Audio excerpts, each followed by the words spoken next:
ጥሩ ኢንተርጀክሽን ነው። እንግዲህ ጀማል ወደ አንተ ተመልሰናል። የተወሰኑ ነገሮች ሪፍሌክት አድርግ እንዳናደግም እሺ እሺ፣ አመሰግናለሁ። አንዳንዶቹን ነጥቦች ላይ ነው ማተኩረው። ሶሪ ትንሽም እንትን ስላለኝ ነው ስለደከመኝም ጭምር ነው። እዚህ በአሲሚሌሽን ፖሊሲ ላይ ያደረግነው ውይይት በተመለከተ የዛሬ 1948 1950 የነበሩ ሰዎች ለኢትዮጵያ ይጠቅማል ብለው የተጠቀሙት አሰራር 2024 ላይ ሆኜ በራሴ አይን ጃጅ ማድረጉ ምንም የማይጠቅም ያኔ ይሄኛው ይሻል ነበረ። I don't think it's so important. ግን ደግሞ ሁሉም ሀገራት የራሳቸውን ሀገረ መንግስትን ለማስቀጠል የሚጠቀሙባቸው ሜቶድስ አላቸው። በወቅቱ ኢትዮጵያ አሲሚሌሽን ስለተጠቀመች ዩኒክ ነበረች፣ ወንጀል ሰርታለች ለማለት አልነበረም። እኔ አቀራረቤ ኮመንሊ ብዙ ሀገራት የሚጠቀሙበት መንገድ ነበረ። እንዲያውም ፍራንስ ብቻ አይመስለኝም፣ ሌሎች ሀገሮችም ያንን ሜቶድ ተከትለው የራሳቸውን ሀገር ለማጠናከር ፍራንስ ከሀገራቸው አልፎ ኮሎኒው አካባቢ ራሱ ኢምፕሊመንት አድርገው ጥቁር አፍሪካውያንን ፍሬንች ናችሁ ብለው አሳምረው የራሳቸውን ቋንቋና ባህል አስተምረው የራሳቸውን እስኪረሱ ድረስ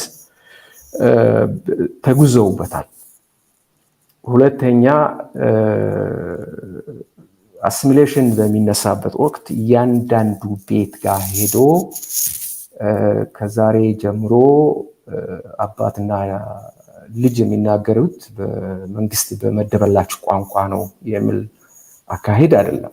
አሲሚሌሽን ፖሊሲ ተግባራዊ የሚደረገው በስቴት በፐብሊክ ስፔሱ ላይ፣ በስራ ላይ፣ በትምህርት ላይ፣ በካልቸር ላይ መንግስት በሚያራምደው እና በመሰሉ ነገሮች ላይ ህዝቦች ኢንካሬጅ ይደረጋሉ። ያንን ዶሚነንት ነው ብሎ መንግስት ያመነበትን ባህል ሰዎች እንዲወስዱ እንዲቀበሉ የተለያዩ ጥቅማጥቅሞችና አድቫንቴጆች በህይወት በኢኮኖሚ ቢሆን በፖለቲካ አድቫንስ ለማድረግ በትምህርትም ጭምር ያንን ባህል እንዲቀበሉ ኢንካሬጅ ይደረጋሉ እንጂ ገበሬ ለገበሬ እየዞሩ ዛሬ ኦሮሞኛ ተናገራችሁ ተብሎ ዝብጥያ የሚወርድበት አካሄድ አይደለም። ስለዚህ አሁን አዲስ አበባና ዙሪያ አማርኛ ኦሮምኛ የሚናገር ሰው አለና መቼ አሲሚሌሽን ተግባራዊ ሆነ የሚለው ነገር ብዙም የሚያስኬድ ነገር አለ። በእርግጥ አቶ ልደቱ አሁን ያነሳው እኔ ጋ የተጠቀሰ ዶክመንት የለም በግልጽ የሚታይ ብለዋል። ግን በብዛት ሪኮርድድ የሆነ 19 ጊዜውን ኤግዛክትሊ ትዝ አይለኝም፣ ግን 1948 አካባቢ ይመስለኛል የእንግሊዝን መንግስት ገፍቶ ለማውጣት ሲፈልግ ወደ ፍሬንች የዞረበት አጋጣሚዎች ተፈጥሮ ነበረና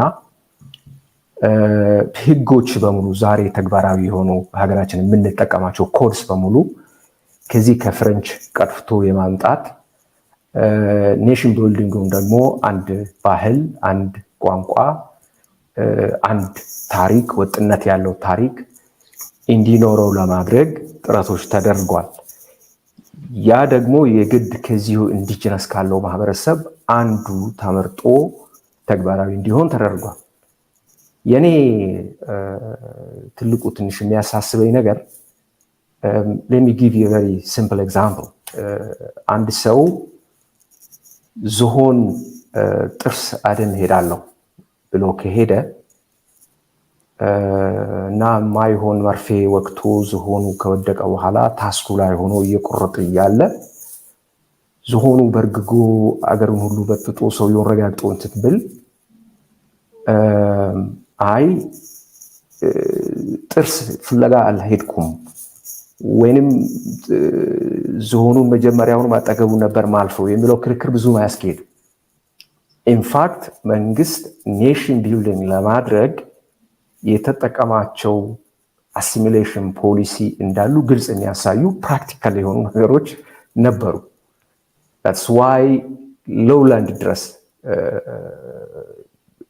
some 1600 kilometers 1200 kilometers ርቀት ያለ ቦታ ከአዲስ አበባ የተናገረ የአካባቢውን ቋንቋ የማይናገር ሰው የተመደበበት ምክንያት ያንን ዶሚናንት የሆነው ባህል እንደ ስታንዳርድ እንደ ማስተዳደሪያ ስታንዳርድ ተደርጎ ስለተወሰደ ነው።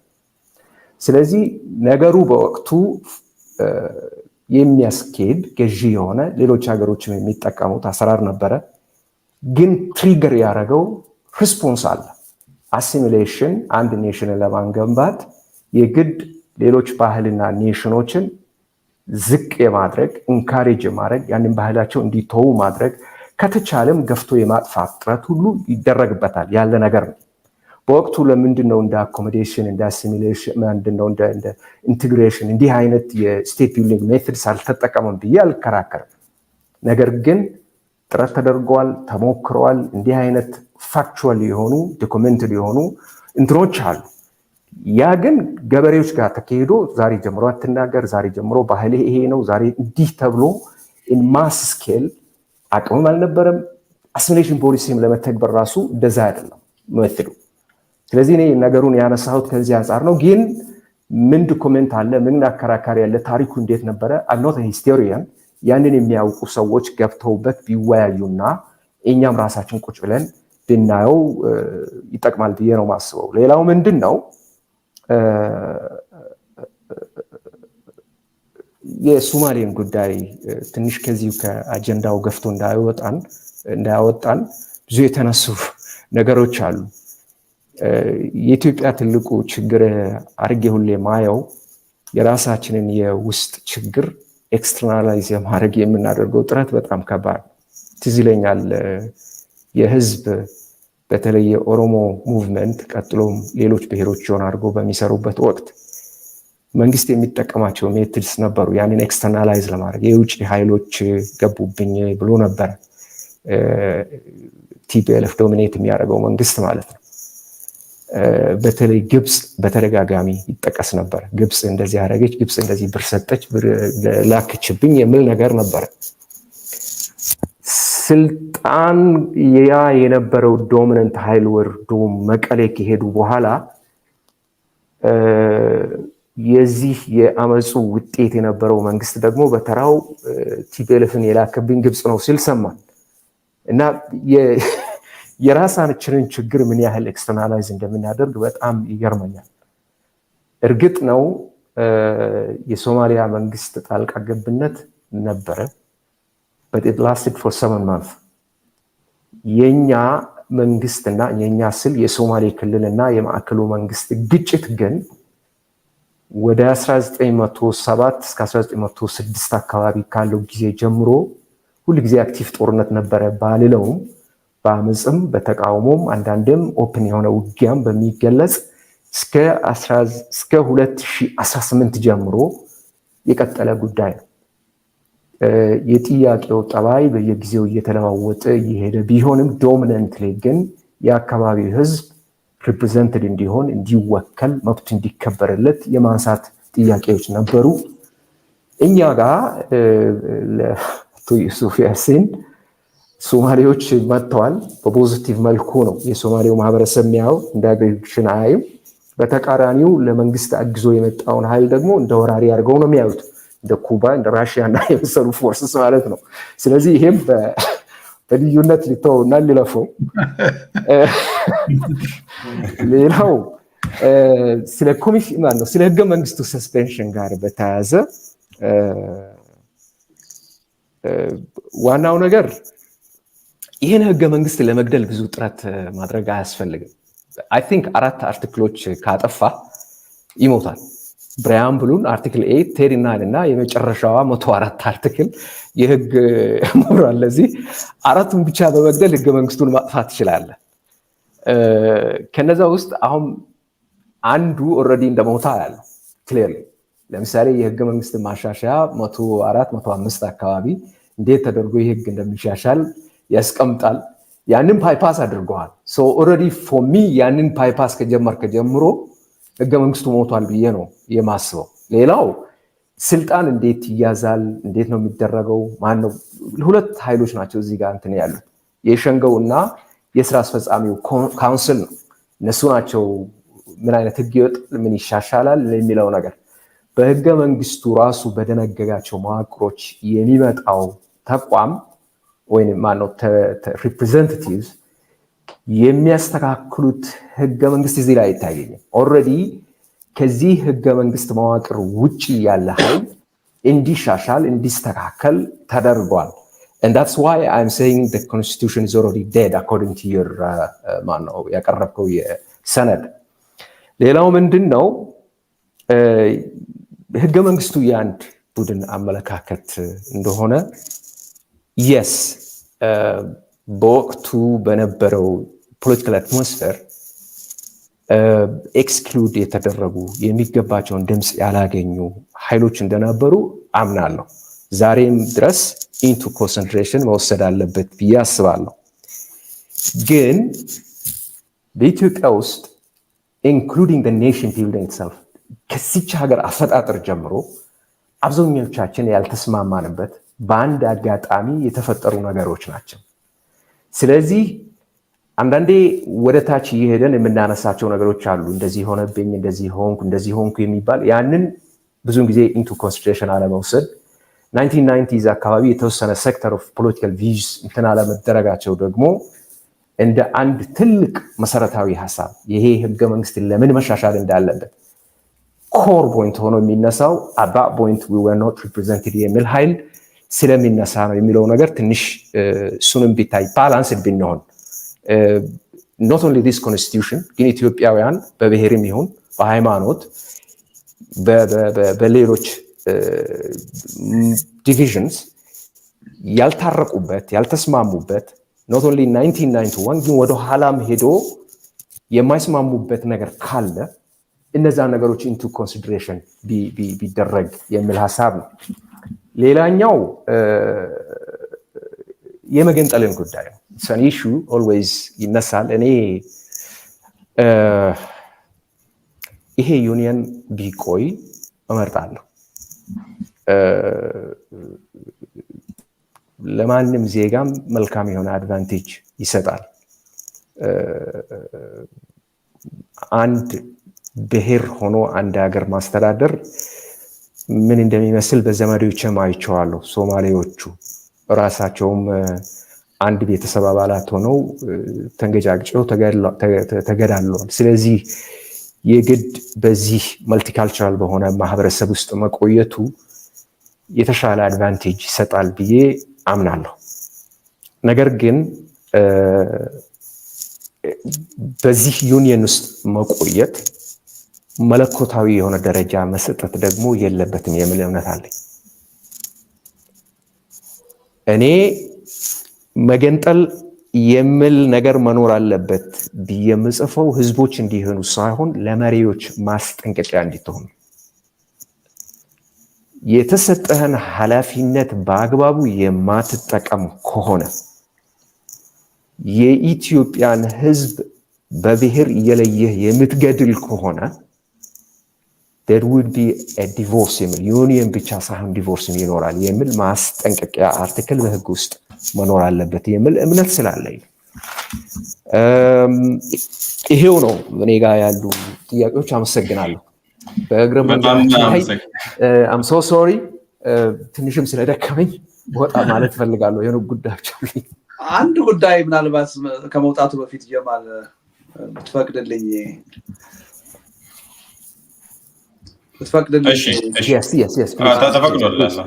አሁን ጀማል ምንድነው በህገ መንግስቱ ጉዳዮች ላይ ያው አንዳንድ ልዩነቶች አሉ፣ ግን የሚገመተውን ያህል እንዳልሆነ ዛሬ በደንብ የተያየን ይመስለኛል። ግን አሉን ልዩነቶች። ግን እዚህ ሰነዱ ውስጥ ብዙ ሰዎች ትኩረት ያላደረጉበት ያልተወያዩበት በጣም ጠቃሚ ነጥብ ነበረ። እኔ በጣም ይሄን ቅራኔያችንን እንዴት አድርገን ነው የምንሻገረው በሚለው ላይ ትልቅ ትኩረት ሰጥቼ ያስቀመጥኩት ነጥብ ነው። ሞገስ ምናልባት ልታገኘው ትችላለህ። የህገ መንግስት ማሻሻያ ኮሚሽኑ ስር ላይ ምንድነው ጀማል አሁን በዚህ በህገ መንግስቱ የሚኖርን ልዩነት እንደዚህ ተወያይተን ተከራክረን ልንፈታው ላንችል እንችላለን አይደለ በቃ ልዩነት ነው አንዳንዱ ነገር አትሊስት በዚህ በጨዋነት አሁን ያደረግነው እንዳለ ሐሳብ ልንለዋወጥ እንችላለን በተወሰነ ደረጃ የሚያቀራርቡ ነገሮች ካለን እንቀራረባለን ግን ደግሞ በቃ ማንፈታው ልዩነት ሊኖር ይችላል እና ለዛ መፍትሄው ምንድነው የሚለውን ለማስቀመጥ ሞክሬያለሁ እዛ ላይ ምንድነው አሁን አንተ ያልከው ነገር አለ አይ በቃ እኮ አስቀድሞ እኮ የህገ መንግስት ማሻሻያው ጉዳይ ተገልሏል እና ህገ መንግስቱ ከጥቅም ውጭ ሆናል ያልከው እኔ አልቀበልም እዛ ላይ ያስቀመጥኩት ምንድነው በሽግግር መንግስቱ ወቅት የተደራዳሪነት ሚና ያላቸው ኃይሎች በቀላሉ ያለ ልዩነት ማለት ነው የሚስማሙባቸው ነገሮች ካሉ ሰየው በሽግግር ሸንጎው ያው በከፍተኛ ማጆሪቲ እንዲሻሻሉ ሊደረጉ ይችላሉ ነገር ግን በፖለቲካ ኃይሎች ሊስማሙባቸው ያልቻሉ ጉዳዮች ግን በሌላ መንገድ በማጆሪቲ ምናምን በሚባል ነገር መወሰን የለባቸው ለህዝብ ውሳኔ ወይም ሪፈረንደም ነው መቅረብ ያለባቸው ህዝቡ ነው መወሰን ያለበት የሚል እና አሁን እኔ እናንተ ሊያስተርቀን የሚችለው ነገር ይሄ ይመስለኛል ሄዶ ያን በቅራኔነት በልዩነት ያነሳነው ነገር የሆኑ ፓርቲዎች ወይም ተወካዮች ነን የሚሉ ተሰብስበው በማጆሪቲ ድምጽ የሚወስኑ ሳይሆን ምልአተ ህዝቡ ይወስን ከወሰነ በኋላ ያንተ ሊደግፍ ይችላል የኔ ሊደግፍ ይችላል አይታወቅም እሱን የመቀበል ግን ግዴታ አለብን በቃ ህዝብ ነው ወሳኙ ባለቤቱ ከዛ በኋላ ያሉን ልዩነቶች የምርጫ አጀንዳ አድርገን የትግል አጀንዳ አድርገን ይዘናቸው ልንቀጥል እንችላለን የሚል ነው እኔ ህገ መንግስቱ ላይ እንደዛ አሁን አንተ የፈራው ነገር እንዳይመጣ በጥንቃቄ ነው ያየሁት እንዲሁ ፓርቲዎች ልክ 1983 እንደተደረገው ሌሎች ኃይሎች ደግሞ የራሳቸውን ፍላጎት በህዝብ ላይ እንዳይጭኑ ለማድረግ ዋና ሜካኒዝም ይሆናል መፍትሄ ይሆናል ብዬ አስቀመጥኩት ነጥብ አለ በቃ በአግባቡ ማንተማመንባቸው በቀላሉ ማንስማማባቸው ጉዳዮች ከሆኑ አንድም ፓርቲ ከተቃወመው ያን ጉዳይ በህዝብ ውሳኔ እንዲወሰን መደረግ አለበት ህዝብ የወሰነውን ግን ሁላችንም የመቀበል ግዴታ አለበት ኃላፊነት አለበት አይ እኔ የምፈልገውን አጀንዳ በህዝብ ውሳኔ ቢሆን ለለውጥ የለበትም ቃል አያስኬድም ስለ ዲሞክራሲም ልናወራ አንችልም አንድ ሀገር ይዘን ልንቀጥል አንችልም ነው እና እኔ ልዩነቱን እንደ መፍትሄ እንደሌለው አድርጌ አልቆጥረው አለው መፍትሄ ያ መፍትሄ ደግሞ ነፃ የሆነ የህዝብ ውሳኔ እንዲያርፍበት ማድረግ ነው ያን ውሳኔ ሁላችንም እስከተቀበልን ድረስ በህገ መንግስት ደረጃ አሉ ምንላቸው በጣም የተካረሩ የሚመስሉ ነጥቦች ሁሉ መፍትሄ የማያገኙበት ምክንያት አለ ብያለሁ ያ ማለት ግን አንድ ጊዜ ተወስኗልና ጥያቄው ከዛ በኋላ ከኢትዮጵያ መድረክ ይወጣል ማለት አይደለም የትግል አጀንዳ ሆኖ የምርጫ አጀንዳ ሆኖ ደግሞ ይቀጥላል ስለዚህ ህዝቡን ማሳመን የቻለ ሌላ አካል በሌላ ጊዜ ሲመረጥ ደግሞ ያን መሻሻያ ሊያደርግ ይችላል የሚል ነውና ይሄ ነገር እንደው ደብዝዞ የታለፈ ነገር ስለሆነ ስለሱ መናገር ፈልጌ ነው አመሰግናለሁ እሺ እኔም አመሰግናለሁ ጀማልን ከመሸኘቴ በፊት እንደውም አንድ ስቴፕም ሄዳል ልደቱ የምትታማበት እኔም እንደ ጥያቄ እንደውም ያነሳውበት ሌላው ላይ ቴክኒካል የሆኑ ኤክስፐርቶች እንደገቡ አድርገ ህገ መንግስት ላይ ሲሆን በተቃራኒው ፖለቲከኞችን ሁሉ አካተሃል ብዬ እኔ ራሴ አንስቼ ነበርና ምናልባትም አንተ እንደንትን ነው እንደ ሴፍቲ ቫልቭም ነው አዲሽናል የጨመርክበት ፖለቲከኞች የድርድር ውጤትም እንዲሆን ይመስለኛልና እሱ ብቻ ሳይሆን በጣም ቤዚክ የሆነ ጉዳይ የማይታለፍ ስለሆነ ነው አንዳንዶቹ ለምሳሌ የናሽናል የእንትን የሀገራዊ የውይይትና የምክክር ኮሚሽን ውስጥ ፖለቲከኞች የሉም የምርጫ ኮሚሽን ውስጥ ፖለቲከኞቹ የሉም የእርቅና የሽግግር ፍትሁ ላይ ፖለቲከኞች የሉም ህገ መንግስቱ ላይ ግን ደለብረትሊ ነው እንዲገባ ያደረጉት ለምን ህገ መንግስቱ የህግ ሰነድ ብቻ አይደለም የፖለቲካ ሰነድ ነው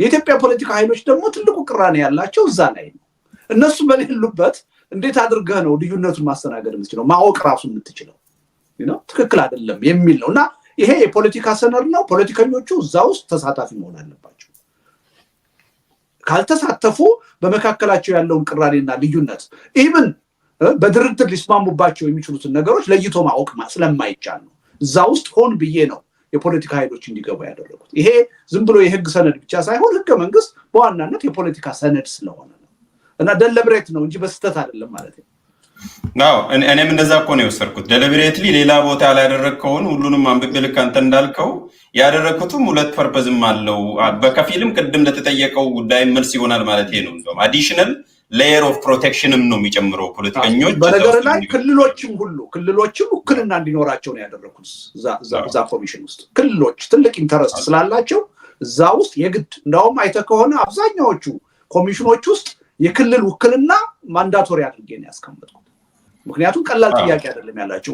በፓርቲ በኩልም ይወከላሉ ክልሎች፣ ምክንያቱም በብሔር የተደራጁ ፓርቲዎች ዞሮ ዞሮ ክልሎችን ነው የሚወክሉት። ግን ያ ብቻም በቂ ነው ብዬ ስላላመንኩ በእያንዳንዱ ኮሚሽን የግዴታ የክልሎች ውክልና ሁሉ እንዲኖሩ አድርጌያለሁ ማለት እና ኮንሺየስሊ ነው ያን ያደረኩት።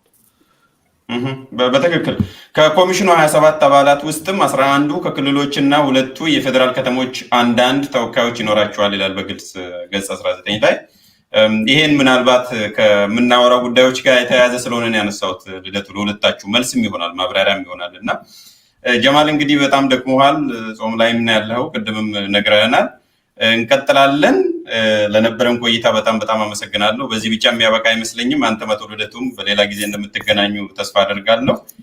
ዩአር ኤክስኪውዝድ እንግዲህ በመላተ ጉባኤ ስለተስማማን ከልብ ነው የምናመሰግነው። ተቀብለናል። ብርታቱን ይስጥ ጀማል። አመሰግናለሁ። መልካም ቀን። እሺ መልካም ጊዜ። እሺ ቻው።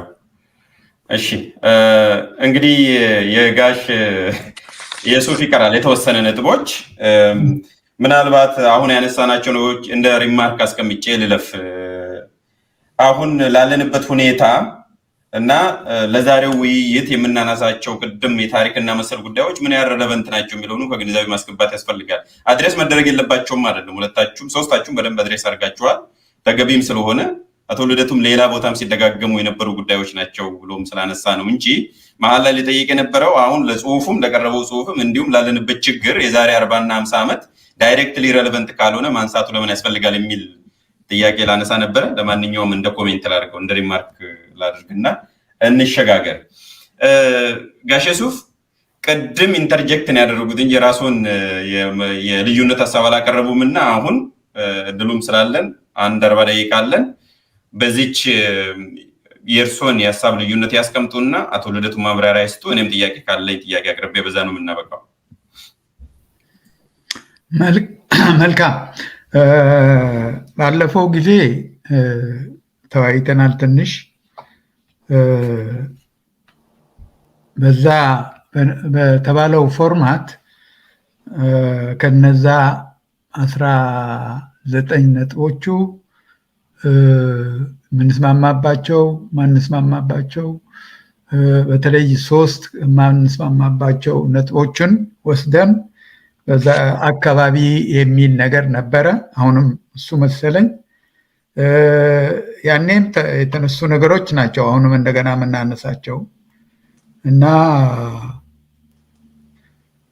እንግዲህ አንዱ ፕራክቲካል የሆነ ነገር ያኔም ያነሳ ነው የዚህ የዲያስፖራ ነው። የዲያስፖራው የፖለቲካ ትግል ተሳትፎ ከጥቅሙ ይልቅ ጉዳቱ እያመዘነ ነው። ቲድ ስቴትመንት ኮንፈርሜሽን ነው አሰርሽን ነው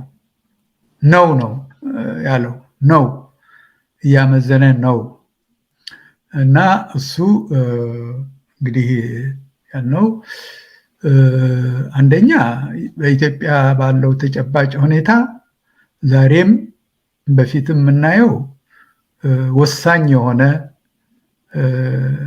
የራሱን የቻለ የሮል እና ምንድነው የሚባለው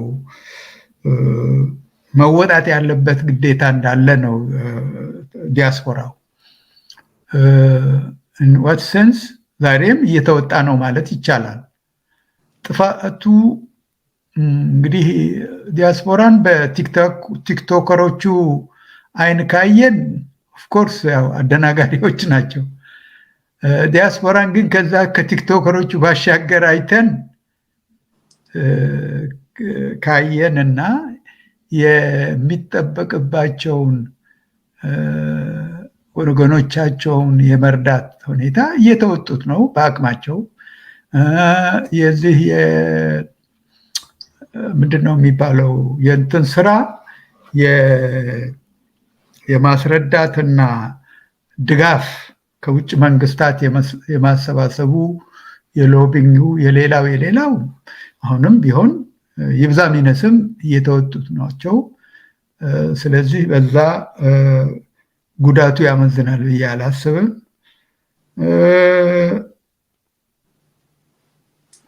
እና አንዱ እርዳታ ነው፣ አንዱ እርዳታ መሰባሰቡ ነው፣ አንዱ ሎቢ ነው፣ አንዱ ያለውን ተጨባጭ ሁኔታና የኢትዮጵያ ሕዝብ ትግል ማሳወቅ ነው። በዛ መንፈስ እንግዲህ አሁንም ያለውን እየተወጡት ነው። በዚህ በትግራይ ጦርነትም በአመዛኙ ይህንን ሲያስተዋውቅ የነበረው ውጭ ያለው የትግራይ ኃይል ነው እና ስለዚህ እኔ ጉዳቱ ያመዝናል ብዬ አልገምትም እና በተቀመጠበት መልክ ደግሞ ከጥቅሙ ይልቅ ጉዳቱ ያመዝናል የምትለውን ነገር እኔ እንትናት በጣም አሰርቲቭ የሆነ አባባል እንደገና ቢታይ ጥሩ ነው ባይ ነኝ። ምናልባት ሌላው እንግዲህ የአማራ ብሔርተኝነት ይላል ነምበር 8 የአማራ ብሔርተኝነት እንትን ውስጥ በኮቴሽን ሌሎች ሲሰሩት ስህተት እኛ ስናድርገው ትክክል ከሚለው መርሃልባ አካሄድ ይላል። ይሄ እንግዲህ አይ ዶንት ኖ እንግዲህ ከዛ ምን ላይ ሪፈር ለማድረግ እንደሆነ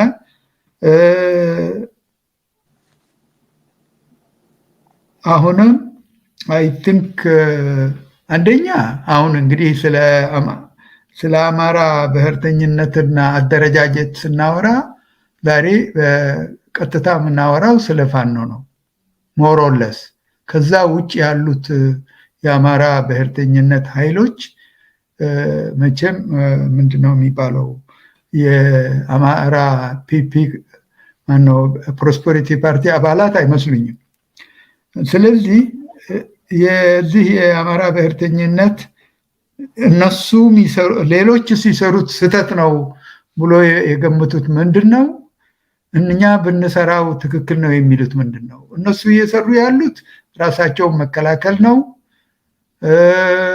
ራሳቸውን መከላከል ሌላው ሲሰራው ልክ አይደለም፣ ሌላው ከራሱን እንዳይከላከል ካሉ ኦፍኮርስ ስህተት ይሆናል።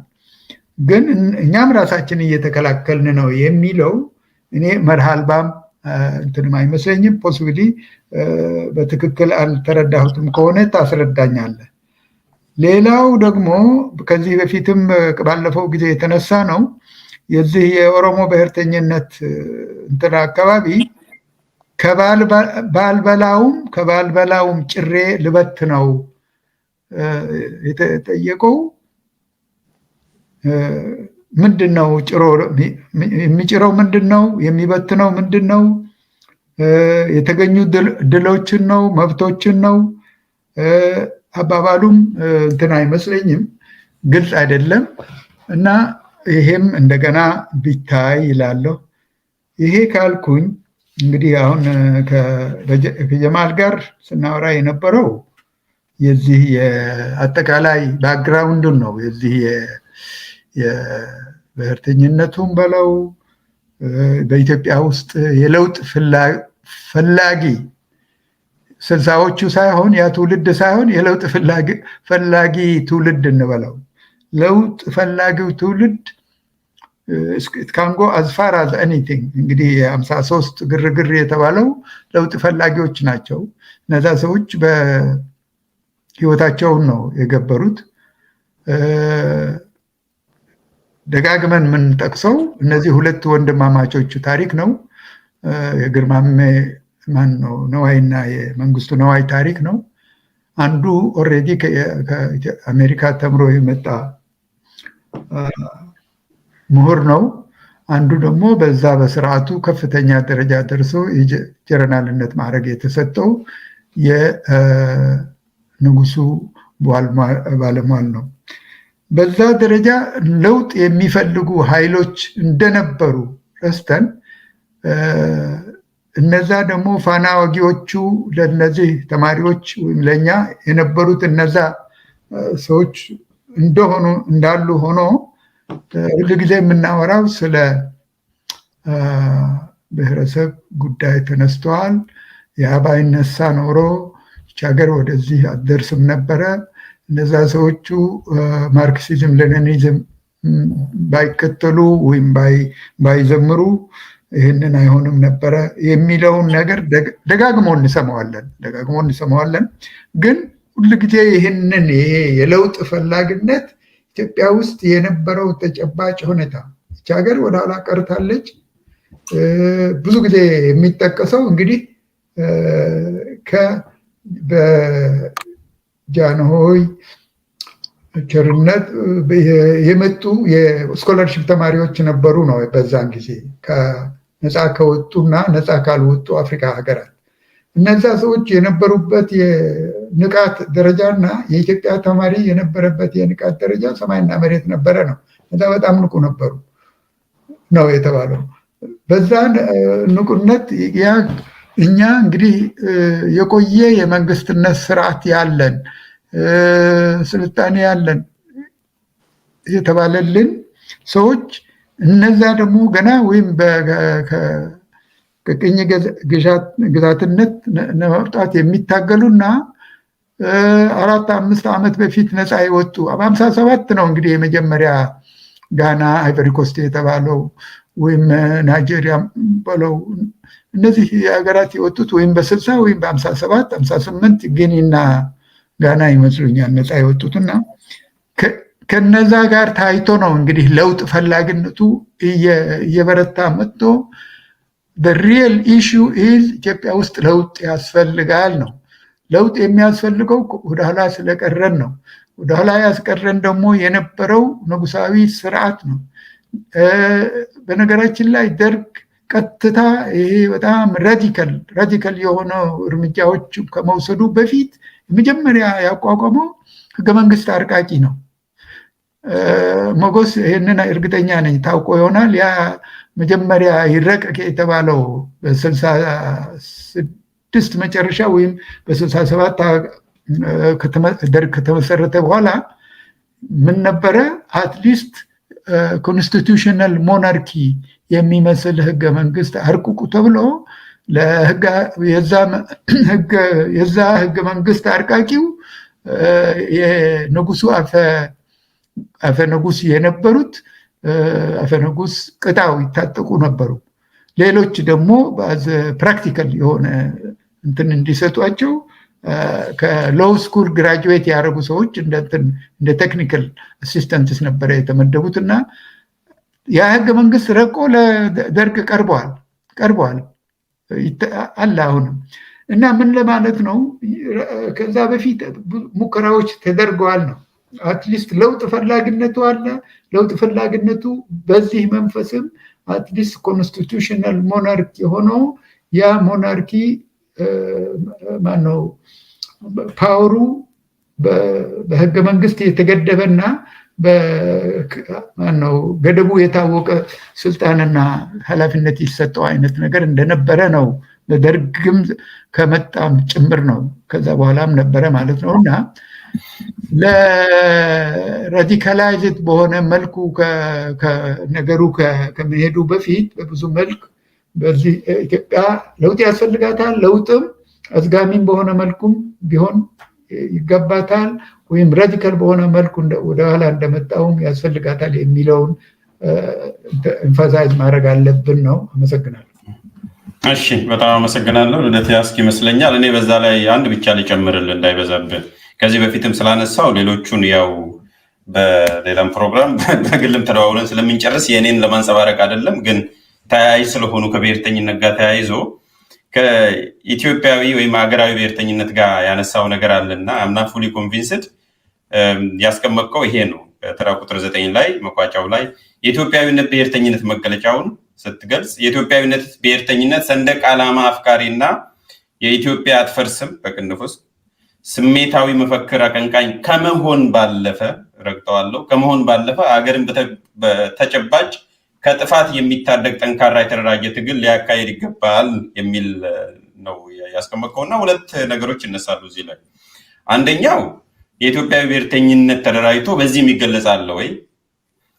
ካለስ በዚህ ይገለጻል ወይ? የኢትዮጵያዊነት ብሔርተኝነት በዚህ ይገለጻል ወይ? ሁለተኛ በዚህ ቢገለጽ ምን ችግር ነው ያለው? ለምሳሌ በባንዲራ አፍቃሪነት እና የመሰል ጉዳዮች የብሔርተኝነት የተወሰነ መድኃኒት ወይም ዶዜጅ ያስፈልጋል አያስፈልግም ወይ? ስለዚህ ኢትዮጵያዊ ብሔርተኝነትም ችግር አለው ብለህ ዳሳል ጽሁፉ ላይ በደንብ አንብቤዋለሁ። የኔ ጥያቄ ሁለት ተያያዥ ነው የሚሆነው። መጀመሪያ በዚህ ነው የሚገለጸው ወይስ ሁለተኛ ቢሆንስ? ምክንያቱም በር ከፍቶ ብዙ ሰዎች ባንዲራና አቅፎ በመፈክር ይዞ መዞር እና እንዲሁም ደግሞ እነኚህን ነገሮች ከማድረግ ባሻገር ምንም ነገር እንደማያደርግ መገለጫ እንዳልሆነ ነው እየተረዱ ያሉት እና በ5 መድረክ ቢያንስ አይቻሉ በ5 የተለያዩ ሚዲያዎች እኔም እየተከታተሉ ይህንኑ ሲደጋግሙ ነው ያየሁት። ይኸው ልደቱም እንዳለው የኢትዮጵያ ብሔርተኛ እኮ የለም ጥርስም የለውም ቢኖርም ከዚህ የዘለለ ሮል ኖሮት የማያውቅም የሚሉ ነገሮች አይቻለሁ እና እዚህ ላይም ኮሜንት ሰጥ ብታልፍ ብዬ ነው ተያይዝ ስለሆነ ጋሽ ሱፍ ሊጀምሩ። እሺ አይ በዛ ላይ ትንሽ ነገር ነች። አንደኛ እንግዲህ ብሔርተኝነት ራሱ በብዙ መልኩ እንግዲህ እንዴት ዲስክራይብ እንደሚሆን አላውቅም። እኔ እንግዲህ በእኔ አስተያየት ዲስክራይብ እንትን ያደረኩት ብሔርተኝነት በአንደኛ ደረጃ ስሜት ነው። በአንደኛ ደረጃ ስሜት ነው። በሁለተኛ ደረጃ ኢዲዮሎጂ ነው። በሶስተኛ ደረጃ ደግሞ እንቅስቃሴ ነው፣ ሙቭመንት ነው፣ ኢዲዮሎጂ ነው፣ ስሜት ነው። ስለዚህ አሁን እንትን የጠቀስካት ፓርት ስሜት ፓርቷ ብቻ ነው። ይህንንም ጭምር እንትን በለው። እሺ እናመሰግናለን። ልደት መድረኩ ያንተ ነው። ጥሩ ነው። አሁን ጋሽ ዮሴፍ የሰጠው ኮሜንት በጣም ጠቃሚ ነው፣ ተገቢ ነገር ነው። ወደ መልሱ ወደ አስተያየት ከመሄደ በፊት ለምሳሌ ወደ 36 ነጥቦች ናቸው አከራካሪ ይሆናሉ ብዬ ከሰነዱ ነቅሼ አውጥቼ ሃይላይት ያቀረብኳቸው እና አብዛኛው ውይይትም ሲካሄድ የነበረው በነዛ ዙሪያ ነው። ያን ያደረኩት ሆን ብዬ ነው። ምክንያቱም ባሉብን ችግሮች ዙሪያ በድፍረት መወያየት አለብን፣ መነጋገር አለብን የሚል እምነት ስላለኝ እንጂ አሁን ይሄን ጽሁፍ ሐሳቡን እኔ የማምንበትን ሐሳብ እያስተላለፍ ግን ብዙ አጨቃጫቂ ብዙ አከራካሪ እንዳይሆን አድርጌ ላልፍ ይችላል ነበር። በጣም የለዘበ ቋንቋ በመጠቀም አከራካሪ የሆኑት ነገሮች አጉልቼ ባለማየት አድጀክቲቭስ ባለመጨመር አንዳንድ አስተሳሰቦችን በአባባሎች ባለመደገፍ ቁጥሮችን ባለመጥቀስ በጣም ሴፍ የሆነ ነገር አድርጌው ላልፍ ይችል ነበር። ከትችት ብዙም ትችት የማያስከትል አድርጌ ማለፍ ይችል ነበር። እኔ አንባቢ መረዳት ያለበት ነገር ይሄ ሰነድ አነጋጋሪ አከራካሪ እንዲሆን ነው የፈለኩት። በዛ ደረጃ ካልተወያየን ካልተነጋገርን በግልጽነት የትም ልንደርስ አንችልም የሚል እምነት ስላለኝ ነው እና እዛው መግቢያ ላይ ምናልባት ሞገስ ታስታውስ ይሆናል እዚህ ላይ በተለይ የፖለቲካ ተዋናኞችን ስተች ጠንካራ ሐሳቦችን ተጠቅሜያለሁ። በዚህ መጠን ካልተወያየን ችግራችንን ለመፍታት የትም አንደርስም የሚል እምነት ስላለኝ ነው ብዬ ገልጫለሁ እና አንዳንድ ጊዜ ይሄን ያህል አጨቃጫቂ አነጋጋሪ ነገር ሲፈጠር የመደናገጥ ነገር አያለሁኝ።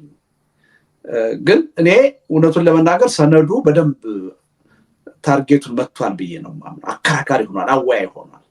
እንደዛ አይነቶቹን አባባሎች ባልጠቀም ኖሮ አከራካሪዎቹን ጉዳዮች በዚህ መጠን አጉልቻው አሰርቴ በሆነ ሁኔታ ባላቀርባቸው ኖሮ በጣም የደበዘዘ ውይይት ነበር የሚካሄደው። እሱ ደግሞ ብዙ ነገሮችን እንዳንነጋገር ያደርጋል የሚል እምነት ስላለኝ ነው። ይሄን ግንዛቤ ውስጥ ቢገባ ጥሩ ነው። ምንም ጥርጥር የለውም። ይሄ ሰነድ ለውይይት ሲቀርብ እነዛ 36 አጀንዳዎች አከራካሪ እንደሚሆኑ አምኜ አውቄ ነው ያቀረብኳቸው እና ለኔ ክርክሩ የሐሳብ ልዩነቱ ምንም የሚያስገርም ነገር አይደለም። የምጠብቀው ነው የነበረው ማለት ነው። ይሄኛው ማለት ነው ገጽ 2 ላይ ያቀረብከው በእነዚህ ርዕሰ ጉዳዮች ዙሪያ በእኔ በኩል ያስኳቸው አንዳንድ አቋሞች አከራካሪ ወይም አወዛጋቢ ከመሆናቸውም በላይ በፖለቲካ ተዋናዮች ዙሪያ ያቀረብኳቸው ትችቶች ጠንከር ያሉ እንደሆኑ እረዳለሁ የሚለው እና እንትን ዝም ብዬ አንዳንዶቹን አባባሎች ሳላስብባቸው የተጠቀምኳቸው አድርገው ከኃላፊነት ስሜት ውጪ ለነገሮች ትኩረት ባለመስጠት አድርገው የተረጎሙ ሰዎች ስለማይ ነው። እንደዛ አይደለም። ግን ያን ደግሞ ኤክስፕሌን የማድረግ ደግሞ ኃላፊነትና በርደኑ የኔ ነው። ለዛም ነው እየቀረብኩ ያለሁት እና እሱን ታሳቢ ማድረግ ያስፈልጋል። ከመጀመሪያው ልጀምር። ጋሽ ሱፍ ያቀረበው የዳያስፖራው ጉዳይ እኔ አምኜበት ነው በዛ መልኩ የጻፍኩት። ግን አንዳንድ ጊዜ አንዳንድ ቦታ ላይ አንተን ማለት አይደለም አንዳንድ ቦታ ላይ የተዛባ መረዳት ያየሁት አባባሉን ምንም ጭራሽ የዲያስፖራው እንቅስቃሴ ምንም ፋይዳ እንደሌለው ጥቅም እንደሌለው ምንም እየሰራ አይደለም ብዬ እንዳልኩ አድርገው የተረጎሙታሉ። ኖ አይደለም። የጥቅምና ጉዳትን ጉዳይ የማመዛዘን ጉዳይ ነው። ሞገስ ስትል ሰምቻለሁ 49 እና 51% ሊሆን ይችላል ልዩነቱ። ከዛም ሊሰፋ ይችላል። እኔ እንኳን የሰፋ ነው ብዬ ነው የማምነው። ግን ጥቅም የለውም አይደለም፣ ስራ እየሰራ አይደለም አላልኩም። እኔ ይጠቅማል፣ ይሰራል። እንዳውም በበለጠ ኃላፊነት ስሜት ቢሰራ ዲያስፖራው በተለይ በአሁኑ የኢንፎርሜሽን ዘመን የሀገር ቤቱን ትግል በመደገፍ ረገድ ችግር ለመፍታት በሚደረገው ጥረት ትልቅ ሚና ነው ያለው ብዬ ነው። ግን አሁን እየተካሄደ ካለው እንቅስቃሴ አንፃር ጥቅሙ ያመዝናል ወይስ ጉዳቱ የሚል ነውና ጥቅም መኖሩን ክጅ አይደለም የተነሳሁት። ጥቅም አለው፣ የትኛው ያመዝናል የሚል ነውና አንዳንድ ሰዎች ጭራሽ ጥቅም የለውም እንዳልኩ አድርገው ስለተረዱ ነው። አንተ እንደዛ ተረድተሃል ብዬ አይደለም። እና እኔ በኢትዮጵያ ፖለቲካ ያው ረጅም ጊዜ ቆይቻለሁ። ከዲያስፖራው ጋራ የፓርቲ ፖለቲካ ከጀመርኩ ጊዜ ጀምሮ በትብብር አብሮ በመስራት ብዙ ሂደት አሳልፌያለሁ። እኔ የዛን ሁሉ ግምገማ ወስጄ ነው በዚህ ደረጃ ያስቀመጥኩት። በተለይ አሁን ደግሞ ሶሻል ሚዲያ ከተጀመረ በኋላ ጋሽ ዮሱፍ እንዳልከው ቲክቶክ ላይ ብቻ አይደለም፣ ፌስቡክም፣ ትዊተርም፣ ዩቲዩብም የሳተላይት ዲሾችም ሪሊ ለትግሉ ለሀገሪቱ ዲሞክራሲ መቻቻል በሚጠቅም ሁኔታ ነው ወይ እየሰሩ ያሉት የሚለውን ነገር እኔ ለመመዘን ከሞከርን አዎ ኢንፎርሜሽን በማቀበል ያገዛዙን መጥፎ ባህሪና ድርጊት በማጋለጥ ትልቅ ሚና እየተጫወቱ ነው። ግን ደግሞ የዚህ የጽንፈኝነት ፖለቲካ የብሔርተኝነት ፖለቲካ ከፍተኛ ደረጃ እንዲደርስ በህብረተሰብ ውስጥ የጥላቻ ንግግሮች፣ አለመግባባቶች ሰፊ ቦታ እንዲኖራቸው ትልቅ ሚና ይጫወታል ብያለሁ በአሉታዊ ጎኑ። ከዛም አልፎ ኢትዮጵያ ውስጥ ያሉ የፖለቲካ ኃይሎች ወደ አንድነት ወደ ትብብር እንዳይመጡ እንዲለያዩ በማድረግ ረገድም በፕሮፓጋንዳም በገንዘብም የተደገፈ ሚና እየተጫወተ ነው የሚል እምነት አለኝ። ኢቭን እስከ ፋኖ የትግል እንቅስቃሴ ድረስ እና እኔ ስመዝነው ከጥቅሙ ጉዳቱ ያመዝናል የሚል እምነት ነው ያለኝ። ነገር ግን ይሄ ጉዳይ ታርሞ በኃላፊነት ስሜት መስራት ከተቻለ ለትግሉ በጣም በጣም ምትክ የሌለው ትልቅ አስተዋጽኦ ሊያበረክት ይችላል ብዬ ነው የማምነው። በዲፕሎማሲ ረገድ እኔ ጋሽ ዮሱፍ የሚጠበቀውን ያህል እየተሰራ ነው ብዬ አላምንም። በሰብአዊ መብት ጥሰት፣ በረሃብ፣ በአፈና፣ በጄኖሳይድ ጉዳይ እንኳን የብሔር አጥርን እኮ ተሻግረን ኢትዮጵያውያኖች ውጭ ሀገር በጋራ እኮ ተሰልፈን የዲፕሎማሲ ተጽዕኖ ማምጣት አልቻለም። በየብሔራችን ነው የምንሰለፈው። ከዛም አልፎ እኮ ውጭ ሀገር ያለው መከፋፈል በአምልኮ ቦታም በኮሚኒቲም የሚገለጽ እኮ ሆኗል አይደል እንዴ? የከሌ ገብርኤል የከሌ ማርያም የሚባል ሁሉ እኮ ተፈጥሯል። አገር ቤት ካለው በብዙ ርቀት በጣም የሰፋ በተለይ የብሔርተኝነት ልዩነት ዲያስፖራ ላይ እያየን ነው። ያ በፕሮፓጋንዳው በፒአር ስራው በተለይ የመገናኛ ብዙሃኑ የኢንፎርሜሽን ቴክኖሎጂ ከተስፋፋ በኋላ በጣም በጠነከረ ሁኔታ አገር ቤት ያለውን ችግር በማባባስ ረገድ ትልቅ ሚና እየተጫወተ ነው የሚል እምነት አለኝ። ከግጭትም አልፎ ወደ ጦርነት እንድንገባ በማድረግ ረገድ ከውጭ ወደ ሀገር ውስጥ የሚተላለፉ ሚዲያዎች ሚናቸው ቀላል ነው ብያለሁ። ህብረተሰቡ አፈና አለበት ሀገር ቤት የመንግስትን መገናኛ ብዙሃን ብዙም ማዳመጥም አይፈልግም፣ ምክንያቱም እውነት ስለማይናገሩ። ያን ክፍተት ለመሙላት ተብለው የመጡት ሚዲያዎች ግን ሌላ ጽንፍ ያለው አመለካከት ደግሞ ህብረተሰቡ ላይ የመጫን ሚና ሲጫወቱ እያየን ያ ህብረተሰቡን ወደ ባሰ ቅራኔ የብሔርተኝነትን የጽንፈኝነትን ፖለቲካ የበለጠ ወደ ማጠናከር እየወሰደ ነው ብዬ አምናለሁ። ሪሊ ከገንዘብም አንጻር ቢሆን ሊጠበቅበትን እየተወጣ ነው ብዬ አላምንም። እኔ ብዙ ጊዜ ተናግሬያለሁ። እኔ በፈንድሬዚንግ ውጭ ሀገር ሄደን ምክንያታዊ የሆነ ፖለቲካ አስተሳሰብ ይዘን ማለት ነው። በጣም ጽንፈኛ ከሆን በዛው መጠን ከፍተኛ ገንዘብ ማግኘት ይቻላል። ምክንያታዊ የሆነ የፖለቲካ አስተሳሰብ ይዞ ውጭ ሀገር ሄዶ አሁን ፈንድሬዚንግ ለማድረግ ለሚሞክር ፓርቲ ግን በጣም በጣም አስደንጋጭ ነው ያለው ሁኔታ። አንድ ቦታ የተናገርኩ ይመስለኛል የኢትዮጵያ ፖለቲካ ከአንድ አስከሬን የተሻለ ዋጋ የለውም ውጭ ሀገር። አንድ የአሜሪካ ስቴት ውስጥ ሄደን ፈንድሬዝ አድርገን $10,000 ማግኘት በጣም ቢግ ዲል ነው፣ ትልቅ። አንድ ኢትዮጵያዊ ግን እዚህ ሀገር ሞቶ አስከሬን ወደ ኢትዮጵያ ሊጫን ነውና ገንዘብ አዋጡ ቢባል አንድ ቤተክርስቲያን ላይ $15,000-20,000 ሊዋጣ ይችላል። በዛ ደረጃ ነው የኢትዮጵያ የፖለቲካ ኃይሎች በገንዘብ ደረጃ ከውጭ የሚጠበቀውን ያህል እየተጠቀሙ አይደለም። ኦፍ ኮርስ አንዳንድ ስሜታዊ የሆኑ ሁኔታዎች ሲፈጠሩ ከብሔርተኝነት ከጽንፈኝነት ጋር በተያያዘ ሰዎች ስሜታቸውን የሚኮረኩር ነገር በማድረግ ሻል ያለ ወቅታዊ የሆነ ገንዘብ ማሰባሰብ ይቻላል። በቋሚነት ግን ሪሊ እየተሰበሰበ ያለው ገንዘብ ኢትዮጵያ ውስጥ ካለው ችግር አንፃር ከሚያስፈልገው ሪሶርስ አንፃር እዚህ ግባ የሚባል አይመስለኝም። ሁሉም ተጨምቆ ኢትዮጵያ ውስጥ ያሉ የፖለቲካ ኃይሎች የሚያገኙት ገንዘብ እዚህ ግባ የሚባል አይደለም። እዛው ያለው ህብረተሰብ ነው ተሸክሟቸው ያለው እና ከውጭ በገንዘብም በዲፕሎማሲም በኢንፎርሜሽንም እየተገኘ ያለው ጥቅም ሊገኝ ከሚገባው በጣም ያነሰ ነው የሚል እምነት አለኝ። እና እኔ ደስ ይለኛል ጋሽ ዮሴፍ እንዳልከው ከሆነ አንተ ውጭም ስለምትኖር ከኔ የተሻለ እኔ ደስ ነው የሚለኝ። ያ እንዲሆን ነው ፍላጎቴ። እኔ ባለኝ ልምድ ግን በዛ መልኩ አልተረዳሁትም ማለት ነው። ኤኒዌይ ምናልባት ልደት እዛው ጋር ልጨምርልህ ማጠናከሪያ ፖለቲካው ስለነበር ከዲያስፖራ ፖለቲካውንም ድሮም ስለምትረዳ ቢያንስ ያለፉት 20 ዓመታትን ከቅንጅት ጋር ተያይዞ ያለውን ስለምታውቅ ይሄ ሶሻል ሚዲያ ማህበራዊ ሚዲያም ከመምጣቱ በፊት ይሄን አቋም ያስከው ያለፉት 3 ዓመታት ውጪ ዲያስፖራ ውስጥ ሆነ ስለቆየ ነው ወይስ ድሮም የነበረን አቋምን ያጠናክራል መጠየቅ ስላለብኝ? የዛሬ 24 ዓመት ኢዴፓን አቋቁመን ማለት ነው ለመጀመሪያ ጊዜ ዋሽንግተን ዲሲ መጥቼ የመጀመሪያ ከዲያስፖራው ጋር ህዝባዊ ስብሰባ ሳደርግ ነው ይሄን አቋሜን ያንጸባረኩት። ከብዙዎቹ ጋራ የአቋም ልዩነት ተፈጥሮ እንዳውም ግልገል አምባገነን የሚል ስም ወጥቶልኝ በኔም ላይ ዘመቻ ማድረግ የተጀመረው ከዛ ጊዜ ጀምሮ ነው። አዲስ ያመጣሁት አስተሳሰብ አይደለም፣ የቆየ ነውና እንደዛ አይደለም። አንዳንድ ሰዎች እንኳንስ አይደለም አሁን ያልከውን ሐሳብና የዚህ የሽግግር ጥያቄን አሁን ሰነድ መጻፌን ውጭ ሀገር ስለመጣሁ እና የዲያስፖራ ፖለቲካ ተጋብቶብኝ ጽንፈኛ ሆኜ እንዳቀረብኩ አድርገው የሚተቹ ሰዎች ሁሉ ሰምቻለሁ። ስተት ነው። እንዲህ አይነቱን ሰነድ የጻፍኩት የሽግግር መንግስት ጥያቄን የጻፍኩት እኔ ከ4 ዓመት በፊት ነው ኢትዮጵያ ውስጥ ሆኜ ነው የጻፍኩት እና ከዛ ጋር ማያያዙ ትክክል አይደለም። እኔ ራሴንም አሁን ዲያስፖራ ማድረግም አይችም አላቅም አይደለሁም። እኔ ልቤ ኢትዮጵያ ውስጥ ነው ያለው። እስካሁን ድረስ እንግዳ ሆኜ ነው ያለሁት። የሰዓት አቆጣጠሬንም አልቀየርኩም እና እሄዳለሁም እና ራሴን እንደ ዲያስፖራ አይቻላቅም። እንኳንስ በአስተሳሰብ ደረጃ አሁን የዲያስፖራው የፖለቲካ አመለካከት ተጽዕኖ ሊያሳድርብኝና እና በአካል ቀርበህ ለማለት ነው እንጂ እንደዛ ራስን ታስባለህ ብያለሁ። በአካል ቀርበህ ካያቸው በኋላ ነው ወይስ ድሮ የምታውቀውን ያጠናክራል የሚለውን ብቻ? አይ ድሮም ቢሆን እኔ በአመት 3 ወር እዚህ ነው የማሳልፈው።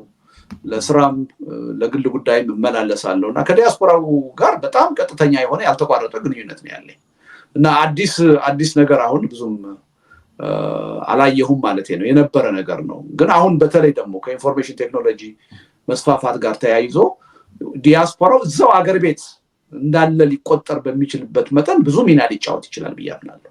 ምቹ ሁኔታ አለ። አሁን ግን ያን እድል ለበጎ ነገር እየተጠቀምንበት ነው የበለጠ የሚል እምነት የለኝም።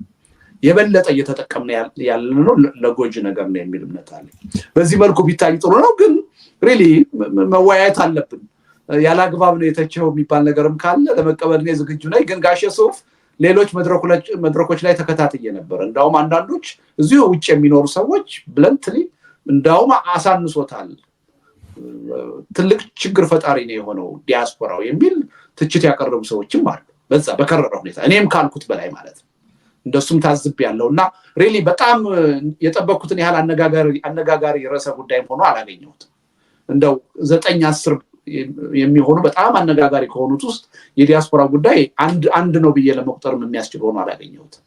ብዙ ሰው ያልኩትን ነገር ያን ያህል ሳይቀበለው ይቀር አይደለም ማለት ነው። ከአማራ ብሔርተኝነት ጋር ተያይዞ ይሄ ሌሎች ሲሉት ስተት እኛ ስንለው እውነት የሚል አይነት ወይም ትክክል የሚል አይነት መርህ አልባ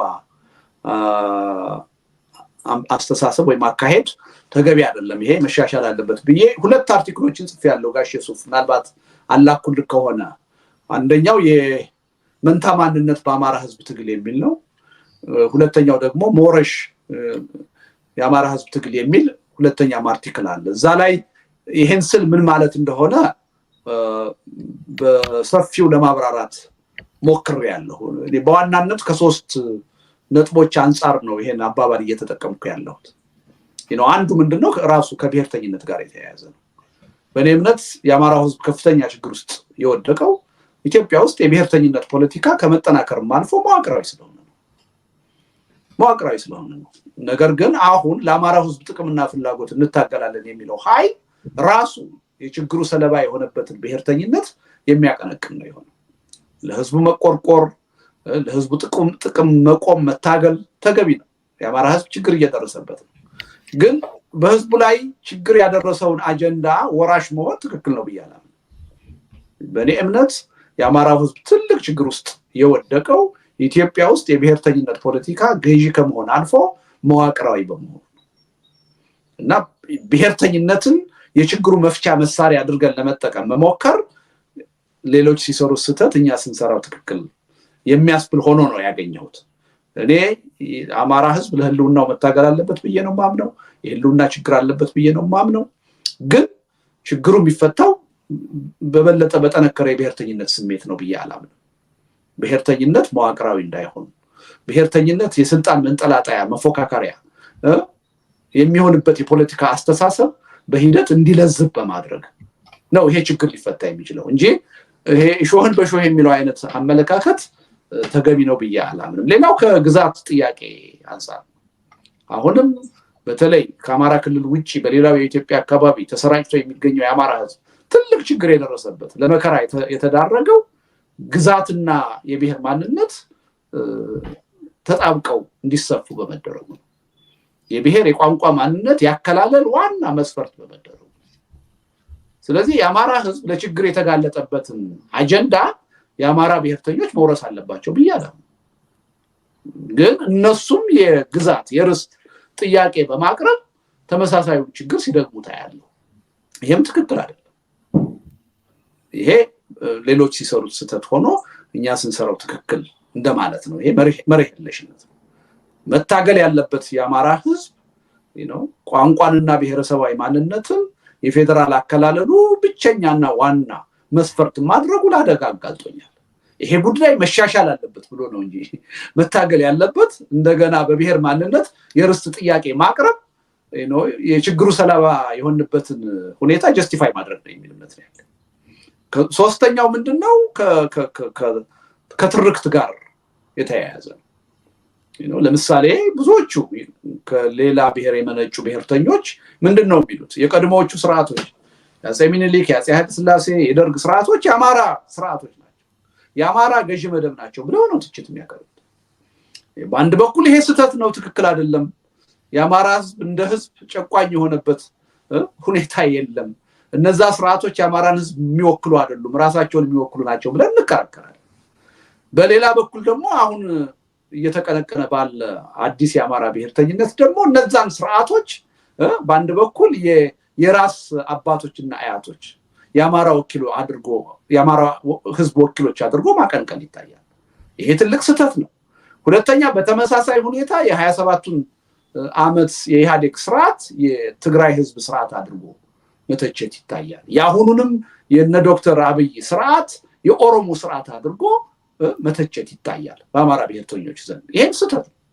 ስለዚህ በእኛ ላይ ሲደረግ የነበረውን ትክክል አይደለም ብለን ስንቃወም እንደነበረው ሁሉ አሁንም የ27ቱን ስርዓት አሁንም የ6ቱን ዓመት ስርዓት ከአንድ ብሔር ወይም ህዝብ ጋር አገናኝቶ ለመተቸት ወይም ትርክት ለማቅረብ መሞከር ስህተት ነው ብያምናለሁ። መርህ የለሽነት ነው ብያምናለሁ። እና በእነዚህ ጉዳዮች ምክንያት ነው ሌሎች ሲሰሩት ትክክል እኛ ስንሰራው ማነው ሌሎች ሲሰሩት ስህተት እኛ ስንሰራው ትክክል የሚል አካሄድ መርህ የለሽነት ነው፣ ትክክል አይደለም የሚል ነው። እና በጣም ተቃርኖ የበዛባቸው አመለካከቶች በፖለቲካ መድረኩ ስለማይ ነው። እና እነዚህ መጥራት አለባቸው። የአማራ ህዝብ ትግል የተሻለ ደረጃ ላይ መድረስ ካለበት፣ የአማራን ህዝብ ችግር መፍታት ካለበት አንደኛ በድርጅት መመራት አለበት፣ ሁለተኛ በጠራ አስተሳሰብና መርህ መመራት አለበት የሚል እምነት ስላለኝ ነው። እና ከዚህ መልኩ ነው ያቀረብኩት። ከኦሮሞ ብሔርተኞች ጋር የተያያዘውም እንደዚሁ ሁለት አርቲክሎች ጽፌያለሁ። አንደኛው ባልበላውም ጭሬ ልበት ነው በሚለው ርዕስ የጻፍኩት አንድ አርቲክል አለ። ሁለተኛው ከአዲስ አበባ ጋር በተናጠል አያይዤ ከአዲስ አበባ ህልውና ጋር የጻፍኩት አርቲክል አለ። እዛ ላይ ምን ማለት እንደሆነ ይሄ ባልበላውም ጭሬ ልበት ነው የሚለውን አባባል የተጠቀምኩት ለምን እንደሆነ በሰፊው አብራርቼዋለሁ። አንዳንዶቹ አሁን ይሄንም አባባል ህዝብን የመተቸት ከዛም አልፎ ህዝብን የመሳደብ አድርገው ለማቅረብ አዛብተው ለማቅረብ ሲሞክሩ ሰምቻለሁ። ስህተት ነው። አንደኛ ይሄ ጥቂት ብሔርተኛ ኃይሎችን የሚመለከት ነው እንጂ ትችቱ በወረቀቱ ላይ ያለው አጠቃላይ ትችት ህዝብን የሚመለከት አይደለም። ያለ አግባብ ከህዝብ ጋር ትችቶቹን ማያያዝ ትክክል አይደለም። አንድ ሁለተኛ እንደዚህ አይነት አባባሎችን መጠቀም በጽሁፍ የተለመደ ነገር ነው። እኔ አንዳንድ ጊዜ ይገርመኛል። አንዳንድ ሰዎች በጣም ቢተርሊ ለምን ልደቱ እንደዚህ ያለ ብለው ሲተቹ ሳይ ለምን አባባል ተጠቀመ ብለው እዚህ ሀገር ጠባብ፣ ትምክተኛ፣ ሽብርተኛ፣ ጃውሳ ምናምን እየተባለ ህዝብን እና ሰፊ ማህበራዊ መሰረት ያላቸው የፖለቲካ ኃይሎች በሚፈረጁበት ሀገር በህዝብ ላይ ግልጽ የሆነ ጄኖሳይድ በሚቀሰቀስበት ሀገር ህዝብና አምልኮቶች ሃይማኖቶች በአደባባይ በሚሰደቡበት ሀገር አባባልን ለምን ተጠቀምክ የሚል ትችት ሲመጣ አንዳንድ ጊዜ ይገርመኛል። ልክ ኢትዮጵያ በጣም በቃ ምንም አይነት የጥላቻ ንግግር የማይነገርባት ሁሉም ነገር በጨዋነት የሚገለጽበት እንደሆነ አድርጎ የማቅረብ ነገር ያለው እና እኔ እሱ ስህተት ይመስለኛል። እና ይህ አባባል ህዝብን ለመተቸት የቀረበ አባባል አይደለም፣ አባባል ነው። አባባሉ ደግሞ የተወሰኑ አጀንዳዎችን ለማሳየት ተብሎ የቀረበ ነው። እነዛ አጀንዳዎች ምንድን ናቸው? 3 አጀንዳዎች ናቸው ዋና ዋና። አንዱ አሁንም ልክ የአማራ ብሔርተኞችን እንደተቸውት ከግዛት ጥያቄ አንጻር የኦሮሞ ብሔርተኞች የሚያነሱ ጥያቄ፣ ሌሎቹን ለጊዜው እንተውና አዲስ አበባ የኛ ነው ብለው የሚያቀርቡት ጥያቄ አለ። ይሄ ተገቢም አይደለም የሚቻልም አይደለም። ይሄን ጥያቄ አንድም የኦሮሞ ብሔርተኛ ነኝ የሚል አካል ወጥቶ ሲቃወሙ አይተናነቅ። እንዳውም የዶክተር አብይ አገዛዝ በመጣበት ወቅት ሁሉም ታዋቂ የሚባሉት የኦሮሞ የፖለቲካ ድርጅቶች ሲፈራረሙበት ያየን ጥያቄ አዲስ አበባ የኛ ነው የሚል። ይሄ አንደኛ ትክክል አይደለም፣ ሁለተኛ በተግባርም ሊለወጥ የሚችል ጉዳይ አይደለም። አንድ ዶሮ ስጦሽ ላይ ያለን ስንዴ ለቅማ ልትበላ ትችላለች። መብላት የምትችለውን ያህል ከመብላት ይልቅ ግን የምትበትነው ከሆነ ይሄ ባልበላውም ጭሬ ልበትነው። አዲስ አበባን አንድ ብሔር የራሱ የግል ንብረት ሊያደርግ አይችልም። አይገባም ብቻ አይደለም፣ የማይቻል ነገር ነው። የማይቻል ነገር የፖለቲካ አጀንዳ አድርጎ ህዝብን መቀስቀስ ትክክል አይደለም የሚል ነው። ለዚህ አባባል የሚመጥነው ባልበላውም ጭሬ ልበትነው በተግባር ሊተረጎም የማይችል ነው የሚል እምነት ነው ያለኝ። ሁለተኛ የመገንጠል ጥያቄ በኢትዮጵያ ተጨባጭ ሁኔታ የኦሮሞ ህዝብ ካለው አሰፋፈር ካለው ማዕከላዊነት አንጻር ካለው ከሌላዎች ከብዙ ህዝቦች ጋር ካለው መስተጋብር አንጻር የኦሮሞን ህዝብ ከኢትዮጵያ ገንጥሎ የራስ መንግስት የማቋቋም ጉዳይ እኔ ተገቢ አይደለም ብቻ አይደለም በተግባር ይተረጎማል የሚል እምነት የለኝ። እሱ በተግባር ይተረጎም ከተባለ አጠቃላይ ሀገራዊ ዲስኢንተግሬሽን ነው የሚገጥመው። የኦሮሞ ህዝብ ከዛ ተርፎ የራሱን መንግስት የሚያቋቁም አይመስለኝም። ለዚህ ሰፊ ትንታኔ ሰጥቻለሁ ጽሁፎች ላይ መለስ ብሎ ማየት ያስፈልጋል። ስለዚህ እንደዚህ ይሄን አጀንዳ በጣም ከህዝቡ የዕለት ተዕለት ኑሮ የራቀ አጀንዳ ስንት ችግሮች ማህበራዊ፣ ኢኮኖሚያዊ፣ ፖለቲካዊ ችግሮች እያሉ የኦሮሞ ብሔርተኞች በዚህ የመገንጠል ጥያቄ ላይ መጠመዳቸው ይጠቅማል ወይ ተገቢ ነው ወይ ከሚል ጥያቄ ያነሳሁት ነው። ሶስተኛ በተለይ ይሄን ርዕስ ሰጥቼ ጽሁፍ በጻፍኩበት ወቅት በጣም ሰፊ የሆነ የኦሮሞ ብሔርተኞች የሚያቀነቅኑት አመለካከት ነበር። ምን የሚል በኦሮሞ አምሳል በኦሮሞማ አምሳል ኢትዮጵያን እንቀርጻለን፣ ኢትዮጵያን በአዲስ መልክ እንገነባለን የሚል አመለካከት በሰፊው ይታይ ነበር። ብዙዎቹ የኦሮሞ የፖለቲካ ኃይሎች ይሄን ወጥተው አያወግዙ። በገዥነትም ያሉት በተቃዋሚነትም ያሉት አይቻልም፣ አይገባም ብቻ አይደለም። አንድን አገር በአንድ ብሔር ማንነት መቅረጽ የሚገባ አይደለም። ስለዚህ በኦሮሞ ማንነት በኦሮሞማ ማንነት የተቀረጸች ኢትዮጵያን እንፈጥራለን የሚለው ቅዠት ነው፣ ትክክል አይደለም። የማይቻልን ነገር የህዝብ አጀንዳ እያደረጉ መቀጠል አይጠቅምም የሚል ነው። እነዚህን ነገሮች ይወክልልኛል ብዬ ያመንኩት ይህ አባባል ነው። ባልበላውም ጭሬ ልበትነው የሚለው ነው። ይሄ እኔ ስድብም አይደለም ያን ያህል የተካረረ ንግግር ነው ብዬም አልወሰድኩትም። ኢትዮጵያ ስንቱ ፖለቲከኛ ነው የወጣ በአደባባይ ህዝብን የሚሳደበው የፖለቲካ ኃይሎችን የሚፈርጀው? እኔ አንዱንም ተጠቅሜ አላውቅም። እዚህ ሰነዴም ላይ ያቀረብኩት አንዱ ይሄ ነው። ከትርክት ጋር በተያያዘ የምናቀርባቸው ጠባብ፣ ትምክተኛ፣ ጃውሳ፣ ጁንታ እንደዚህ አይነት ነገሮች ሁሉ መወገድ አለባቸው ብዬ ነው ትክክል አይደለም ብዬ ነው ግን የምናቀርባቸው ጥያቄዎች መሬት ላይ በተግባር የማይለወጡ ከሆኑ እነሱን ጥያቄዎች ማቅረብ ተገቢ ነው ብዬ አላምንም ሰላም አይሰጠንም ወደ መግባባት አይወስደንም ሁሉ ጊዜ ወደ ቀውስ ነው የሚወስደን ስለዚህ ብሔርተኝነቱ ሄዶ እዚህ ደረጃ ላይ ደርሷል ይሄ ትክክል አይደለም የሚል እና እኔ በዚህ ደረጃ ቢታይ ጥሩ ይመስለኛል እና አባባልን መጠቀም ደግሞ በጽሁፍ የተለመደ ነገር ነው እንጂ ይሄ አባባል ፖሊሲ የሚሆን አይደለም ነገ ከነገ ወዲያ ግን ጽሁፍ ስንጽፍ የጽሁፍ ውበት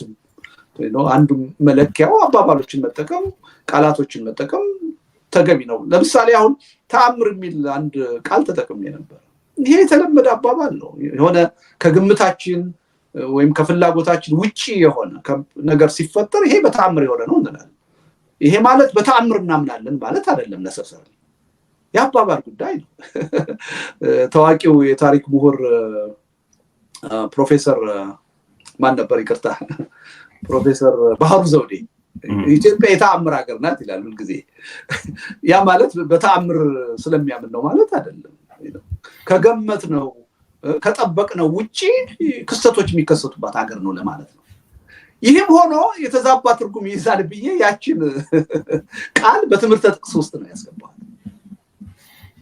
ተአምር ምትለው እኔ በፖለቲካ በተአምር አላለም በፖለቲካ ውስጥ ስለዚህ በትምህርት ጥቅስ ውስጥ ነው ያስቀም አንድ ቃል በትምህርት ጥቅስ ውስጥ ሲቀመጥ መልእክት አለ በተለመደው መንገድ እንዳትተረጉመው የሚል መልእክት አለ በቀጥታ እንዳትወስደው የሚል መልእክት አለ ዝም ብሎ አይደለም ትምህርት ጥቅሱ የሚቀመጠው ራሱ መልእክት ነው ግን እንደዚህ አይነት ነገሮችን ያለውና አንዳንድ ጊዜ በጣም አዚፍ ሀገር ውስጥ ትልልቅ ችግር እንደሌለ ትልልቅ ፍረጃ ህዝብ እንደ ህዝብ ራሱ ሲሰደብበት የሚኖር ሀገር እንዳልሆነ የጄኖሳይድ ቅስቀሳ በአደባባይ የሚነገርበት ሀገር እንዳልሆነ አንዳንድ ጊዜ በአንዳንድ ቃላት ላይ ኦቨር ሴንሲቲቭ የመሆን ነገር አያለው በፖለቲካ ዲስኮርስ ወደ ፊዚካል ግጭት እስካልወሰዱን ድረስ እንደዚህ አይነት አባባሎች የተለመዱ ይመስለኛል በእኛ ሀገር ብቻ አይደለም ዲሞክራሲ በዳበረባቸው ሀገሮችም ይባላል ከዚህ በላይ ብዙ ነገር ይባላል ማለት ነው እኔ በዛ መልኩ በጤናማ መልኩ ቢወሰድ ተገቢ ነው ብዬ ነው ማምነው ሌላው ጋሽ ሱፍ መጨረሻ የሰጠኸው አስተያየት ከዚህ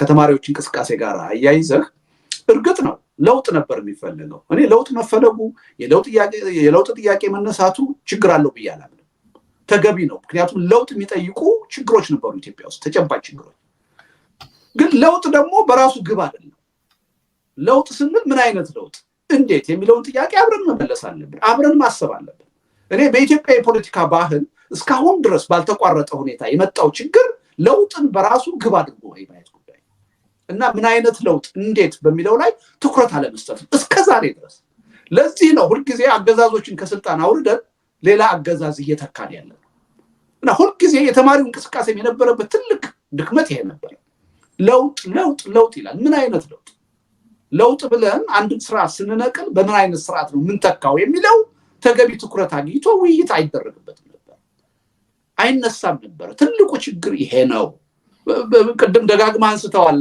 ጋሽ ዮሴፍ የ1953 መፈንቅለ መንግስት ያ መፈንቅለ መንግስት ራሱ ስለ ለውጥ ብቻ ነው ያሰበው እንጂ ያ ለውጥ እንዴት ነው የሚመጣው ምን አይነት ለውጥ ነው የሚመጣው በሚለው ዝግጅት ስላልተደረገ ነው የከሸፈው መክሸፍ ብቻ አይደለም ትልቅ የታሪክ ጠባሳ ጥሎ ነው ያለፈው በእኔ እምነት በኢትዮጵያ ታሪክ በኢትዮጵያ የፖለቲካ ታሪክ የመጀመሪያ ቀይ ሽብር ያካሄደው ሰው መንግስቱ ነዋይ የመጀመሪያ ቀይ ሽብር በቁጥጥር ስር ያዋላቸውን አገሪቱ በረጅም ሂደት ያፈራቻቸውን የተማሩ ትልልቅ ሰዎች እንዲረሸኑ ነው ያደረጉት ያው መፈንቅለ መንግስት መኮላሸቱ ከታወቀ በኋላ መክሸፉ ከታወቀ በኋላ በጭካኔ በአንድ ክፍል ውስጥ እንዲረሸኑ ነው የተደረገው ይሄ የከሸፈውም ያለ ምክንያት አይደለም ስለ ለውጥ ነው እንጂ ዝም ብሎ የታሰበው ምን አይነት ለውጥ እንዴት አይነት ለውጥ ነው በምን መንገድ ነው የሚመጣው የሚለው ዝግጅት ስላልነበር የ1960ዎቹ የተማሪዎች እንቅስቃሴም ትልቅ ጉድለት የነበረው ጋሽ ዮሴፍ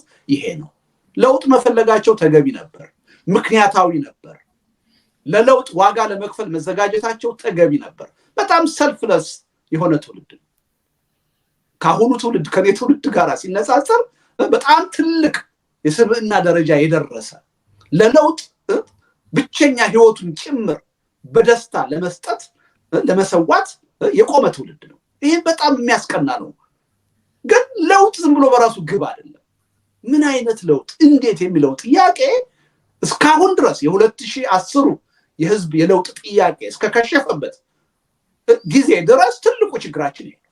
አሁንም ለውጥ እንፈልጋለን። ምን አይነት ለውጥ እንዴት በሚለው ግን ገና ነው። የመነጋገር ባህልም አላዳበርንም እና የኔ ችግር እሱ ላይ ነው እንጂ ለውጥ መፈለጉ ስተት ነው ብዬ አላውቅም። በነገራችን ላይ እንደው ሞገስ ጋሼ ሱፍም ይሄ የዛን ትውልድ ጉዳይ እኔ አሁን ገፍቶ ስለመጣ ነው እንጂ በእናንተ የማንሳት ጉዳይ ሁሉ ፍላጎት የለኝም። በጣም እየተሳቀቅኩ እየተውኩት ነው።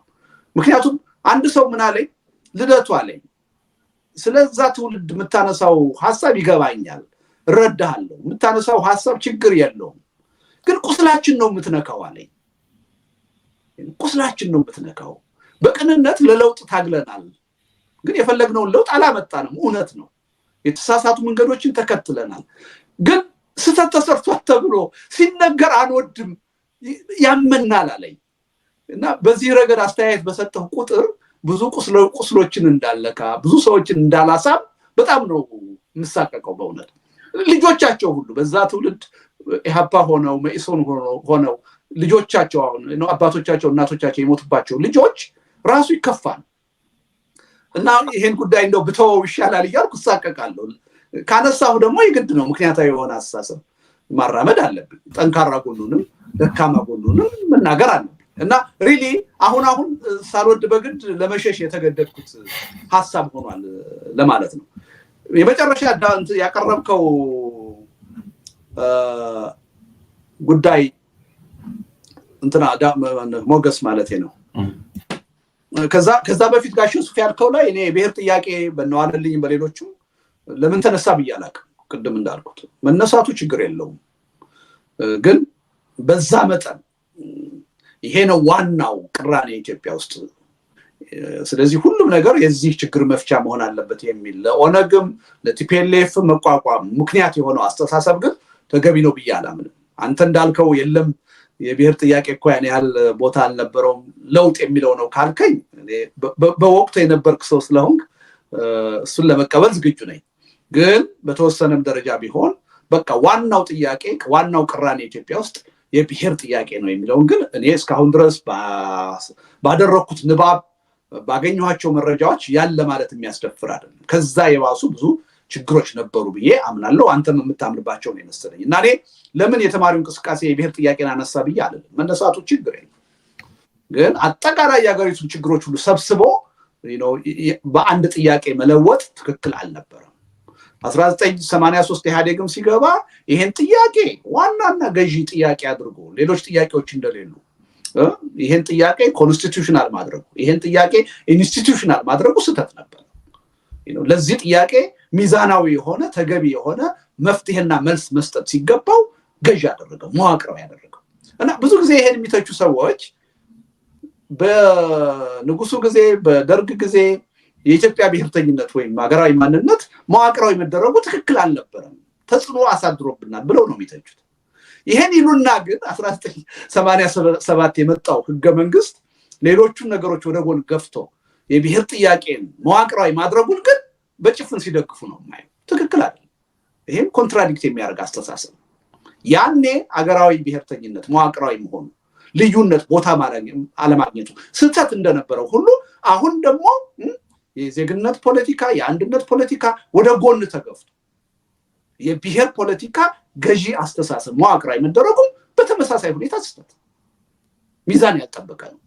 እኔ ይሄ አስተሳሰብ ነው ያለኝ እንጂ ለምን ተነሳ የሚል እንትን የለኝም። አሁንም ጭምር በዛ ረገድ የሚነሱ ጥያቄዎች መፍትሄ ያስፈልጋቸዋል የሚል እምነት ነው ያለኝ። የኢትዮጵያ ብሔርተኝነት ሞገስ የለም ብለው የሚከራከሩ ሰዎችን እየሰማሁ ግን ከራሳቸው አንድ ሐሳብ ጋር ይቃረናሉ። የኢትዮጵያ ብሔርተኝነት የለም ካል እዚህ ሀገር እንኳንስ አሲሚሌሽን አሃዳዊነትም አልነበረም ማለት ነው፣ የለም ማለት ነው። ወይም ያ አስተሳሰብ የለም ማለት ነው። የኢትዮጵያ ብሔርተኝነት ሳይኖር አሃዳዊነት ሊኖር አይችልም። የኢትዮጵያ ብሔርተኝነት ሳይኖር አሲሚሌሽን ሊኖር አይችልም። ይሄን ማስታረቅ አለባቸው። የኢትዮጵያ ብሔርተኝነት በጣም የገነገነ አስተሳሰብ ነው የነበረው። አሁን በዛ ሁኔታ ነው ወይ ያለው? አይደለም። ማህበራዊ መሰረት አለው በደንብ ግን በተደራጀ ሁኔታ እየተዳከመ ነው የመጣው። ያ አስተሳሰብ ደግሞ ወስደው ከአንድ ህዝብ ጋር የሚያገናኙታል። ያ እኮ የኢትዮጵያ ብሔርተኝነት ይባል የነበረው የአማራ ማንነት ነው የሚለዋል። በዛን ጊዜ የኢትዮጵያ ብሔርተኝነትን ያቀነቀኑ የነበሩ ሰዎች አንደኛ አማራ ብቻ አይደሉም፣ ከትግራይም ከኦሮሞም ከጉራጌም ከተለያየ ብሔር የሚወለዱ ናቸው። ኢትዮጵያ ብሔርተኝነት በተለይ በመዋቅሩ በቢሮክራሲ ውስጥ በአርሚው ውስጥ ያለፉ ከየትኛው ብሔር የተወለዱ ሰዎች ኢትዮጵያ ብሔርተኝነትን የሚያቀነቅኑ ናቸው የነበሩት። ስለዚህ ይሄን ጉዳይ ለአንድ ብሔር ለመስጠት መሞከር ስህተት ነው። እንኳንስ አይደለም ኢትዮጵያ ውስጥ ያሉ ብሔሮችና ኤርትራ ውስጥ ከፍተኛ የሆነ የኢትዮጵያ ናሽናሊዝም ነበር። ከጣሊያን መሸነፍ በኋላ የኤርትራ ፌዴሬሽን እንዲፈርስ ትልቁን አስተዋጽኦ ያደረጉት ኤርትራ ውስጥ የነበሩ የኢትዮጵያ ናሽናሊስቶች ናቸው። ኢትዮጵያ ወይ ተሐሙት የሚል መፈክር የነበራቸው መሪ የነበራቸው እና የኢትዮጵያ ብሔርተኝነትን አልነበረም ብሎ ማለት የሌላው ሳንቲም ግልባጭ ነው። ልክ ብሔር የሚባል ነገር ኢትዮጵያ ውስጥ ወይም ብሔረሰብ የሚባል ነገር የለም ብሎ እንደመካድ ነው። እና የኢትዮጵያ ብሔርተኝነት አለ። እኔም አንድ ወቅት ነበርኩበት። እንደውም እኔ ራሴ የፖለቲካ ትግል ሲጀምር የኢትዮጵያ ብሔርተኛ ነበርኩ። አሁን አይደለም። በሂደት አስተሳሰቤን ሞርጄ ቀይሬ አሁን ሌላ አስተሳሰብ ነው ያለው። የለም ብሎ መካድ ግን ስህተት ነው። ከሌለ የኢትዮጵያ ብሔርተኝነት እኮ ስላለ ነው የንዑስ ብሔርተኝነት እየተጠናከረ የመጣው። እነሱ ራሳቸው ሲፈልጉ እኮ የኛ ብሔርተኝነት እየተጠናከረ የመጣው ኢትዮጵያዊነት በላያችን ላይ ስለተጫነ ነው ይላሉ። እንደገና መለስ ብለው ደግሞ የኢትዮጵያ ብሔርተኝነት የሚባል የለም ካለም የአማራ ነው ይላሉ። በዛን ጊዜ የአማራ ህዝብ ከፖለቲካ ማንነት አንፃር እኔ አማራ ነኝ ብሎ የሚያምን አይደለም። ራሱን ከፖለቲካ አንፃር በኢትዮጵያ መነጽር ነው የሚያየው። አማራነት እኔ ተወልጄ ባደኩበት አካባቢ ደጋግሜ ተናግሬዋለሁ። ከክርስትና ጋር ከሃይማኖት ጋር የሚያያዝ ነው እንጂ ከፖለቲካ ማንነት ጋር እስከ ቅርብ ጊዜ ድረስ የሚያያዝ አልነበረም። አሁን ተፈጥሯል። አሁን የፖለቲካ ማንነት ሆኗል። ከፖለቲካ ማንነት አልፎ የአማራ ብሔርተኝነት ተፈጥሯል። ይሄን ሪያሊቲ ደግሞ መቀበልና ማመን ይጠበቅብናል። ድሮ ግን አልነበረም። ስለዚህ ይሄ ኢትዮጵያዊ ብሔርተኝነት አልነበረም የሚለው ወይም የለም የሚለው አስተሳሰብ እኔ ያው ትክክል አይደለም እና ሁለቱም ጫፍ ትክክል አይደለም። ኢትዮጵያ ውስጥ ብሔር ብሔረሰብ የሚባል ነገር የለም ዝም ብሎ ፈጠራ ነው የሚለውም ትክክል አይደለም። ሌላ መረጃ ማፈላለግ አያስፈልግም። እኔ ብሔሬ ከሌ ነኝ ካለ አንድ ሰው ያን መቀበል አለበት። ማንነትን ማንም አይደለም የሚወስንለት፣ ያ ሰው ነው የሚወስነው። ሌላ ሰው ደግሞ እኔ ኢትዮጵያዊ ብሔርተኝነት ነው ማንነቴ ካለ መቀበል አለበት። ማንም ሊወስንለት ወይም ዲፋይን ሊያደርገው አይችልም። የራሳችንን ማንነት ዲፋይን ማድረግ ያለብን እኛ ነን። የወቅቱ የኢትዮጵያ ህገ መንግስትም ትልቅ ስህተት ይሄ ነው። ጨፍልቆ የሁላችንንም ማንነት ዲፋይን አደረገ። አይችልም። የኔን ማንነት በምድር ላይ የሚመጣ ማንም ህገ መንግስት ዲፋይን ሊያደርግ አይችልም። እኔ ነኝ የምወስነው። ለኔ ነው መተው ያለበት። ያ ነፃነት ተፈጥሯዊ ፖለቲካዊ ትልቁ ችግር ይሄ ነው እና ይሄ ተመሳሳይ ስህተት ለምን እንደሚሰሩ አላውቅም። ራሳቸው ማንነታችን በሌሎች ተወስኖ ነበር ብለው ቅሬታ እያቀረቡ የሌሎችን ማንነት ደግሞ ራሳቸው ዲፋይን ማድረግ ይፈልጋሉ። ትክክል አይደለም። እኔ አሁን የኢትዮጵያ ብሔርተኛ አይደለሁም፣ ግን የኢትዮጵያ ብሔርተኛ አለ። ኢትዮጵያ ውስጥ ትልቅ ማህበራዊ መሰረት አለው ብዬ ነው የማምነው። እኔ የንዑስ ብሔርተኛ አይደለሁም፣ ግን የንዑስ ብሔርተኛ አለ። ትልቅ ማህበራዊ መሰረት አለው ብዬ ነው። በኢትዮጵያ ፖለቲካ እነዚህ ኃይሎች መኖራቸው ይቀጥላል ብዬ ነው የማምነው። ነባራዊ ሁኔታቸው መብት መሆን አለባቸው ብዬ ነው የማምነው። እኔ በዚህ መልኩ ብናየው ተገቢ ይመስለኛል። ይቅርታ አስረዘምኩ መሰል ሞገስ። አይ ችግር የለውም። ዝም ያልኩ ዛሬ የበለጠ አንተ እንድታብራራ ስለሆነ ፎርማቱም ለዛ ነው ዝም ያልኩት። መገለጫው እንደዛ ነው አይደለም የሚለው ቀሪውን ሌላ ቦታም ስለመለስከው አንድ ላይ ተያይዞ ቢሄድ የተሻለ ይሆናል። እንግዲህ ወደ መጨረሻው መሄድ ስላለብን ረጅም ጊዜ ስለቆየን ጋሽ ዮሴፍ የሚጨምሩት ነገር የግድ ካለ አሁን አቶ ልደቱ ያቀረበው ላይ 3 ደቂቃ ወስደው መልስ ይስጡና ከዛ ወደ መውጫው እንሂድ ወደ መደምደሚያ። ኦፍኮርስ አንደኛ እንግዲህ ይህንን አሁን በምናደርገው ውይይቶች ብዙ ነገሮች ይፍታታሉ። ሲፍታቱ ደግሞ ለብዙ ሚስአንደርስታንዲንግ እንበላቸው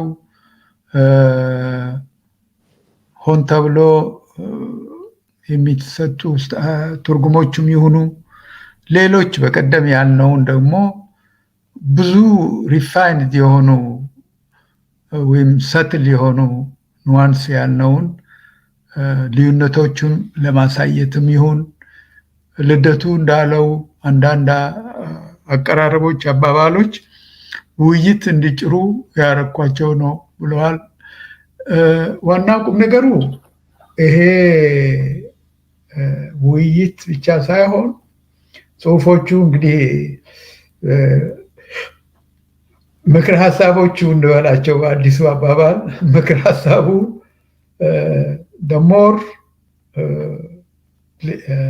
እኛ ስንዋይበት ብቻ ሳይሆን ሌላው ደግሞ በመጥላላትም ይሁን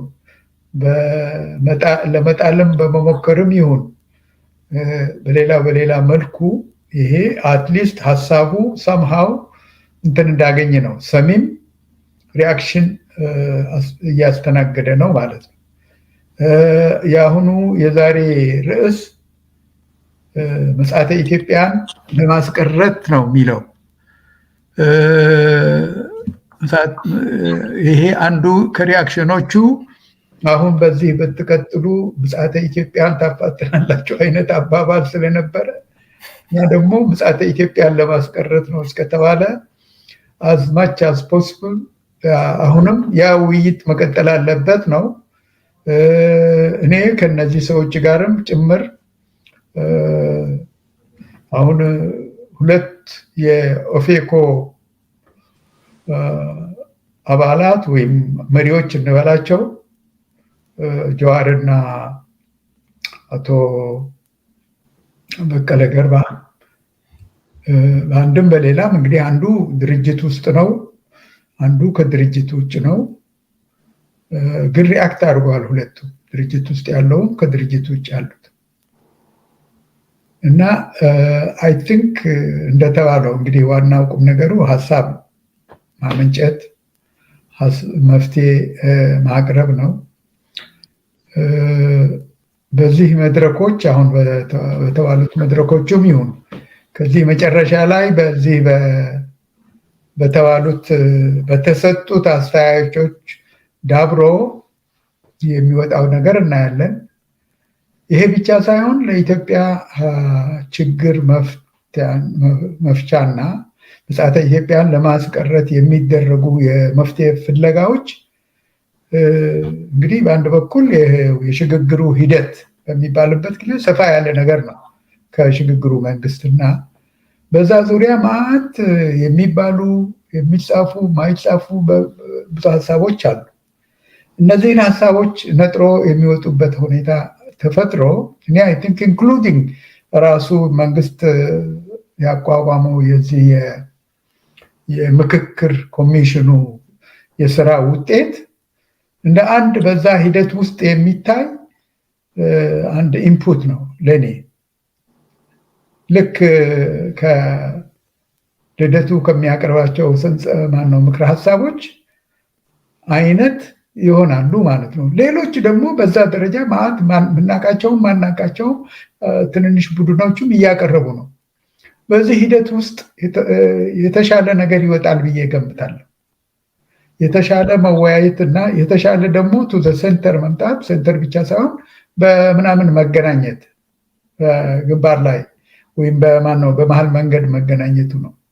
አሁን ዛሬ ጀማል እንዳጋጣሚ ሄደዋል እንጂ ሲያወራ የነበረው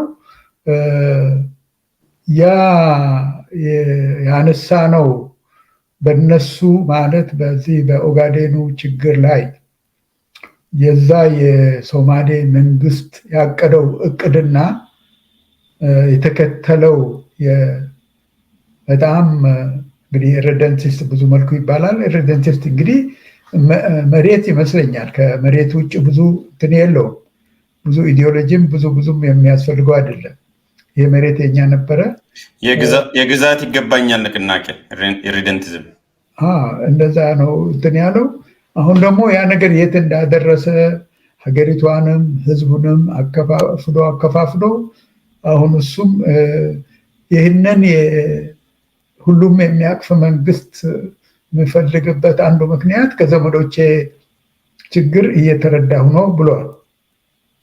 ምን ማለት ነው? ያ አንድ ሃይማኖት፣ አንድ ቋንቋ፣ አንድ ስነ ልቦና አለው የተባለው የሶማሌ ህዝብ ምን ደረጃ ላይ እንደደረሰ አይተነዋል።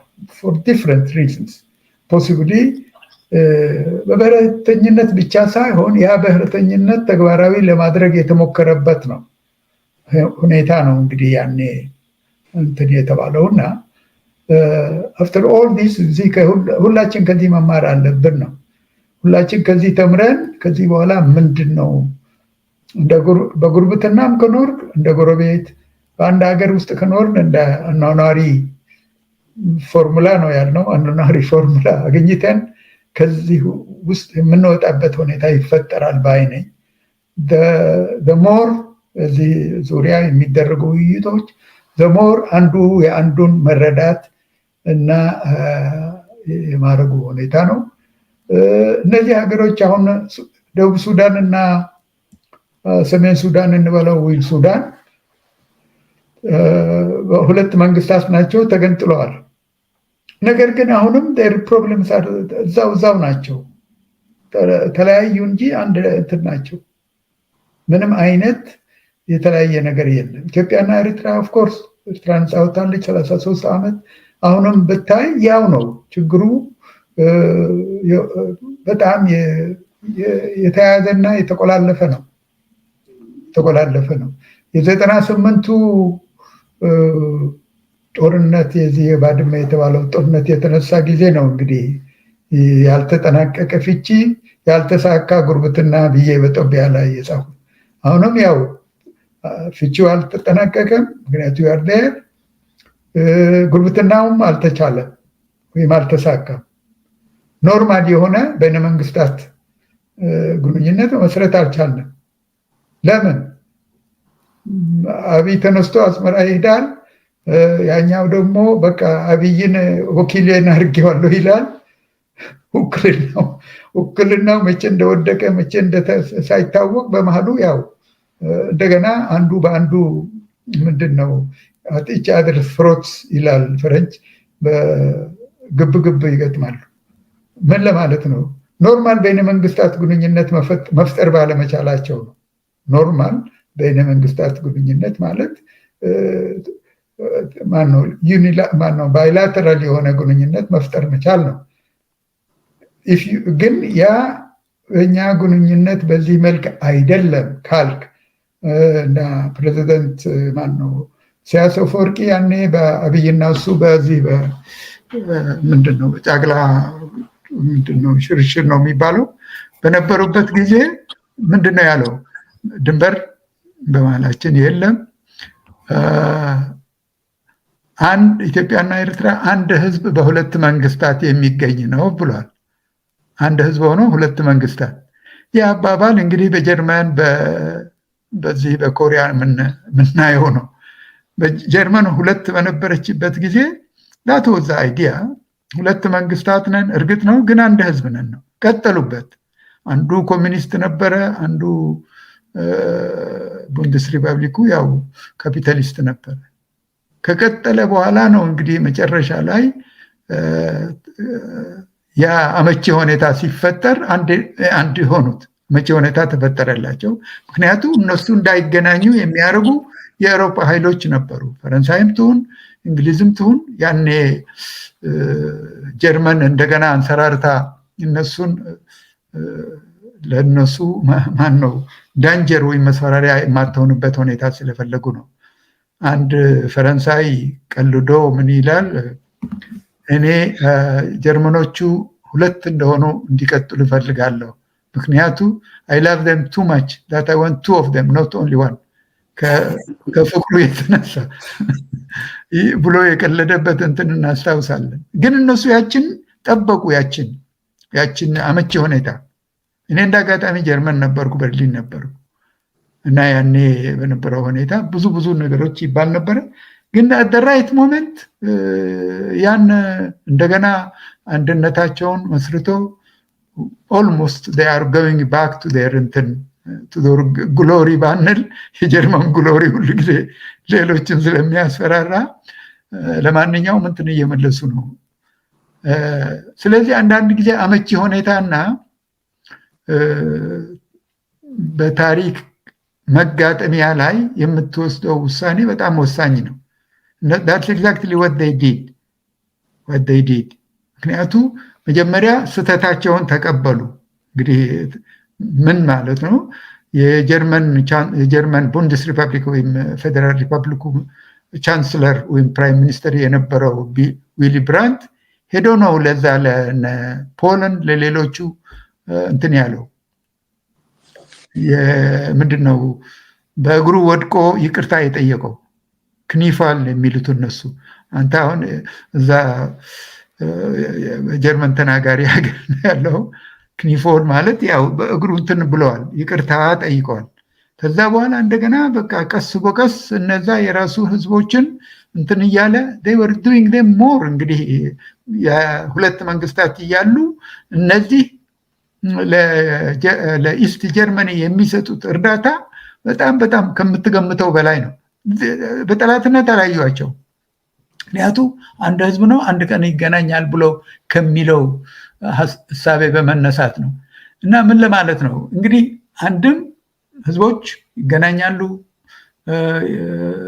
እንደገና እንትን ይላሉ ብዙ ሰው አሁን የወደብ ጉዳይ ይነሳል ወደብ አቢብ ፈልጋለሁ የሚልበት ሁኔታ አለ ሌላው ደግሞ የሚልበት እንትን አለ በዛ መልኩም ይሁን በዚህ መልክ እኔ አይ ቲንክ እነዚህ ሀገሮች ኢንተግሬት የሚያደርጉበት ሁኔታ በትክክል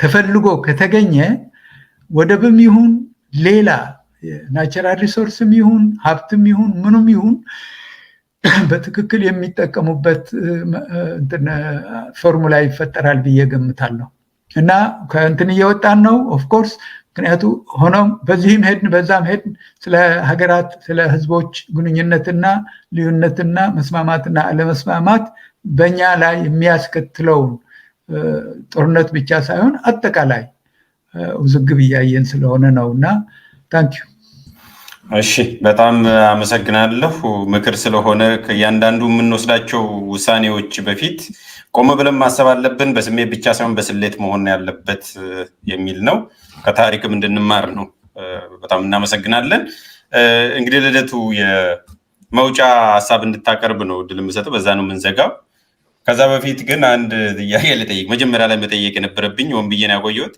በእነኚህ ሚስ አንደርስታንዲንጎች ውስጥ እዚህ በዛሬው ውይይት ሳን አጠቃላይ ላይ ሶስት ነገሮች ናቸው ያሉት ያስቀመጥኩ በጽሁፍ ላይ ቢጠቃለል አንደኛው አሁን ያለንበት ሁኔታ ምንድነው ያው ምጽአተ ኢትዮጵያ የሚለውንም ርዕሱን የወሰድኩት ለዛ ነው አንድ ሁለተኛ ወደዚህ ያደረሱን ችግሮች ምክንያቶች ዋና ምክንያቶች ምንድናቸው ሶስተኛ የመውጫ መንገዱ ወይ መፍትሄው ምንድነው በሚል ነው በሶስት ካቴጎሪ ነው የሚቀመጠውና ከነኚህ ሶስቱ ግንባባዎች ውስጥ የትኛው ላይ ነው ሚስ አንደርስታንዲንግ የበዛው ብለህ ታስባለህ ዝርዝሩን ሳይሆን የትኛው ላይ ነው ብለህ የምታስበው ዲያግኖሲሱ ላይ ነው መፍትሄው ላይ ነው ኦኬ ብዙ አልናገርም ምክንያቱም 3 ሰዓት ሆነንና አድማጭም እንዳናሰለች በነገር ላይ የመጀመሪያው ርዕስ ላይ የምንገኝበት ሁኔታ ምንድነው በሚለው ግምገማ በጣም የሚገርም ነው ኦልሞስት አጠቃላይ የሆነ መግባባትና መስማማት ነው ያለው አላየሁም ሚስ አንደርስታንዲንግም ትችትም አላየሁም ሙሉ በሙሉ ሊባል በሚችል መጠን የወቅቱ ሁኔታን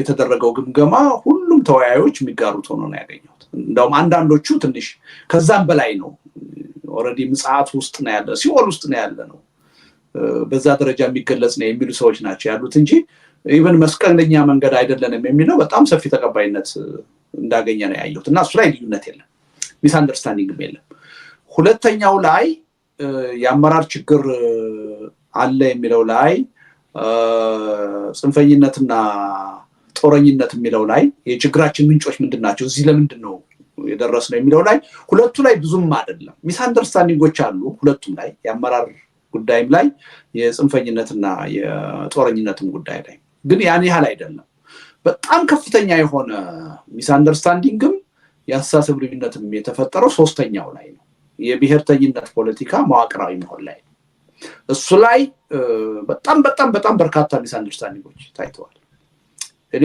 ቅድም ያልኩትን መቀበላቸው ነገሮች በብሔር ጥያቄ ዙሪያ ያሉ በጣም ብዙ ነገሮች ነው መቀበል አንደኛ ችግሩን የንዑስ ብሔሮች ብቻ አድርገህ አይደለም ማየው ብሔርተኝነት በአገርም ደረጃ ችግር ነው ብዬ ነው ማምነው ሁለተኛ ኢትዮጵያ ውስጥ የብሔር ጥያቄ የለም ከሚሉት ጎራ አይደለም ያለውት አለ ብዬ ነው። የብሔር ጥያቄ አለ ብዬ ነው ማለት ነው። ለብሔር ጥያቄ መነሳትም ምክንያት የሆኑ ታሪካዊ ሂደቶች አሉ ብዬ ነው ማለት ነው። በኢትዮጵያ ውስጥ ከነበሩ የተዛቡ ግንኙነቶች ውስጥ አንዱ ጉዳይ ከብሔር ጋር የሚያያዝ ነው የሚል እምነት ነው ያለኝ።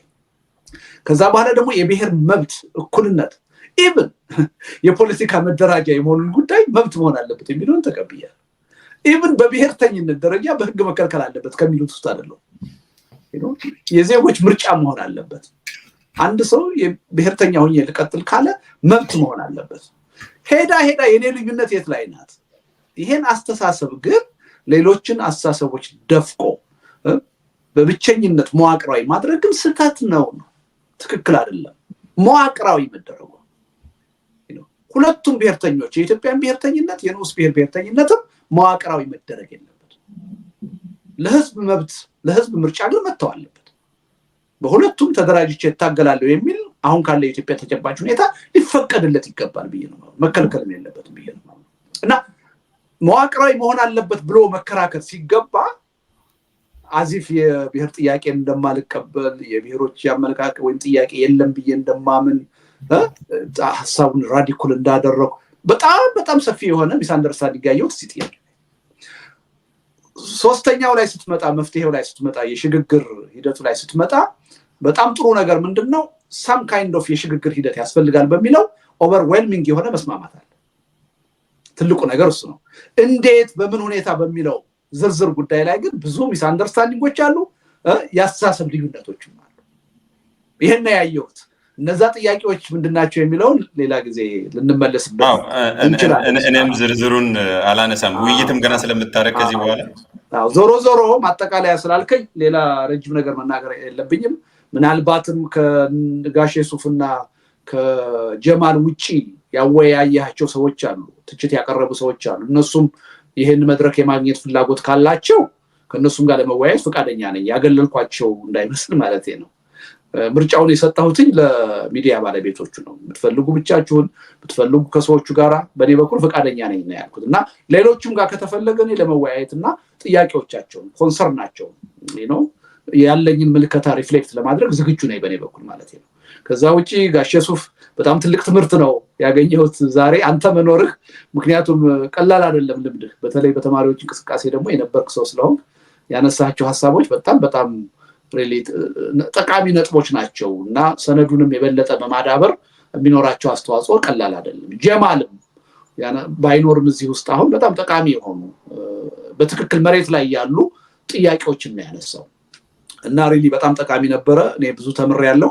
ለሰነዱ የበለጠ መጎልበትም ደግሞ ያነሳችሁት ሐሳብ ጥቅም አለው። ሞገስም እንደ ሚዲያ ባለቤት ይሄን መድረክ ማዘጋጀትህ ትልቅ አስተዋጽኦ ነው ብዬ አምናለሁ። በጣም ከልብ ነው የማመሰግነው። እንደው ቅድም እንዳልኩት ጉዳዩ የጋራ ስለሆነ አንዳችን አመስጋኝ ሌላችን ተመስጋኝ መሆን ባይገባንም እኔ አክብሮቴም ምስጋናዬም ከፍ ያለ ነው እና በጣም ነው የማመሰግነው። እግዚአብሔር ይስጥልን። በጣም አመሰግናለሁ። ጋሼ ሱፍ መሰናበቻ ሐሳብ ሳይሆን ልደቱ አመስግኖ ተናግሮ ስለተሰናበተ እንዲሁ ከመዘጋብዬ ነው። ታንኪዩ ግን እኔ ብዙ ጊዜ አሁን ይህንን ጉዳይ ከንትን ጋር ብያያዝ ደስ ይለኛል። ከምን ጋር ነው? ሁሉ ሰው የሚስማማበት አንድ ነገር አለ። ኢትዮጵያ ውስጥ ለለውጥ ያ የተባለው ሁላችን የፈለግነው ለውጥ እድል ነበረ። አንዳንዱ እንዳውም ወርቃማ እድሎች፣ አጋጣሚዎች ይላሉ። እነዛ ግን ያልተጠቀምንባቸው ወይም ያመለጡን ኖት ቢኮዝ አንድ ጊዜ ወታደሩ መጣና ወሰደው፣ አንድ ጊዜ እንደዚህ ሆነ፣ አንድ ጊዜ ወያኔ ከጫካ መጥቶ ወሰደው ሳይሆን ሲምፕሊ ቢኮዝ ትክክለኛ የሆነ ስርዓታዊ የሆነ ሽግግር ባለማድረጋችን ነው። ሽግግሩ ኢን ሴንስ ዌር ዊ አሁን በምንለው መልኩ አለማድረጋችን ነው እና መያያዝ አለበት ይሄ ነገር። ይሄ ነገር ሲያያዝ ማነው በ93 መሆኑ ነው 91 ላይም የሆነው ያ ነው። ትክክለኛ የሆነ እንትን አልተደረገም። በደርግ ማን ነው በ74 ወይም 66 ላይም የተደረገው ያው ነው እና ያ ነገር አት ዋን ፖይንት አንድ ኃይል ሊመጣና እንትን ያደርገዋል። በነገራችን ላይ ሶሪ ልደቱ ታስታውስ እንደሆነ ደብረዘይት ላይ እኔና አንተና በጣም የተለያዩ ድርጅቶችና ግለሰቦች የታወቁ ግለሰቦች የተገኙበት ስብሰባ 2018 ይመስለኛል ወይም 19 አላውቅም ነበርንበት። ታስታውሳለህ? የዛሬ 5 ዓመት እዛ ላይ ማዕት ሰው ነበረ፣ ማዕት ድርጅቶች ነበሩ። ኦልሞስት ያልነበረ ድርጅት የለም ማለት ይቻላል። እና አት ዋን ፖይንት እኔ የሆነ እንትን ምንድነው ሞዴሬት ለማድረግ እንትን ሰጡኝ ማለት ነው። እዛ ላይ ስለ እንትን እያወራን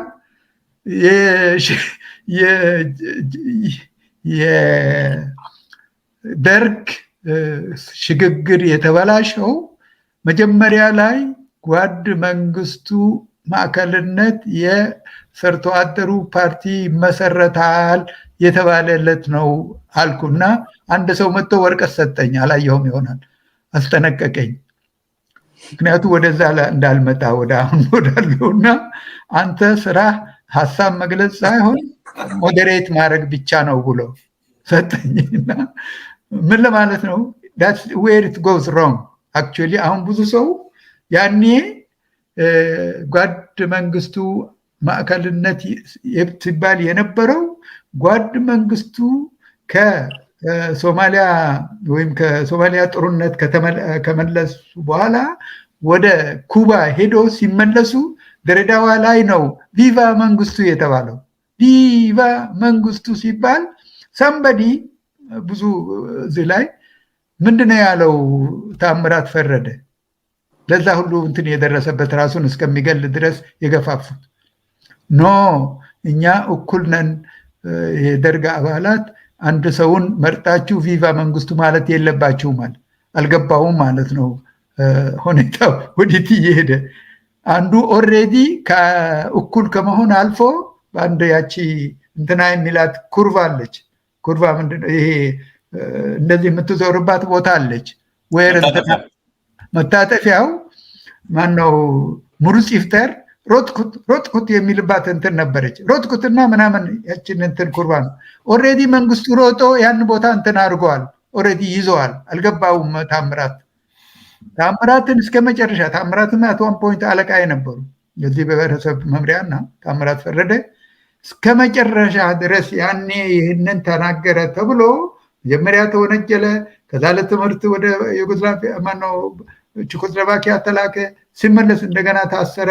መጨረሻ ላይ ምናምን እስከ ከፎቅ ራሱን እስከ ምጥል ድረስ ነው የዘመቱበት።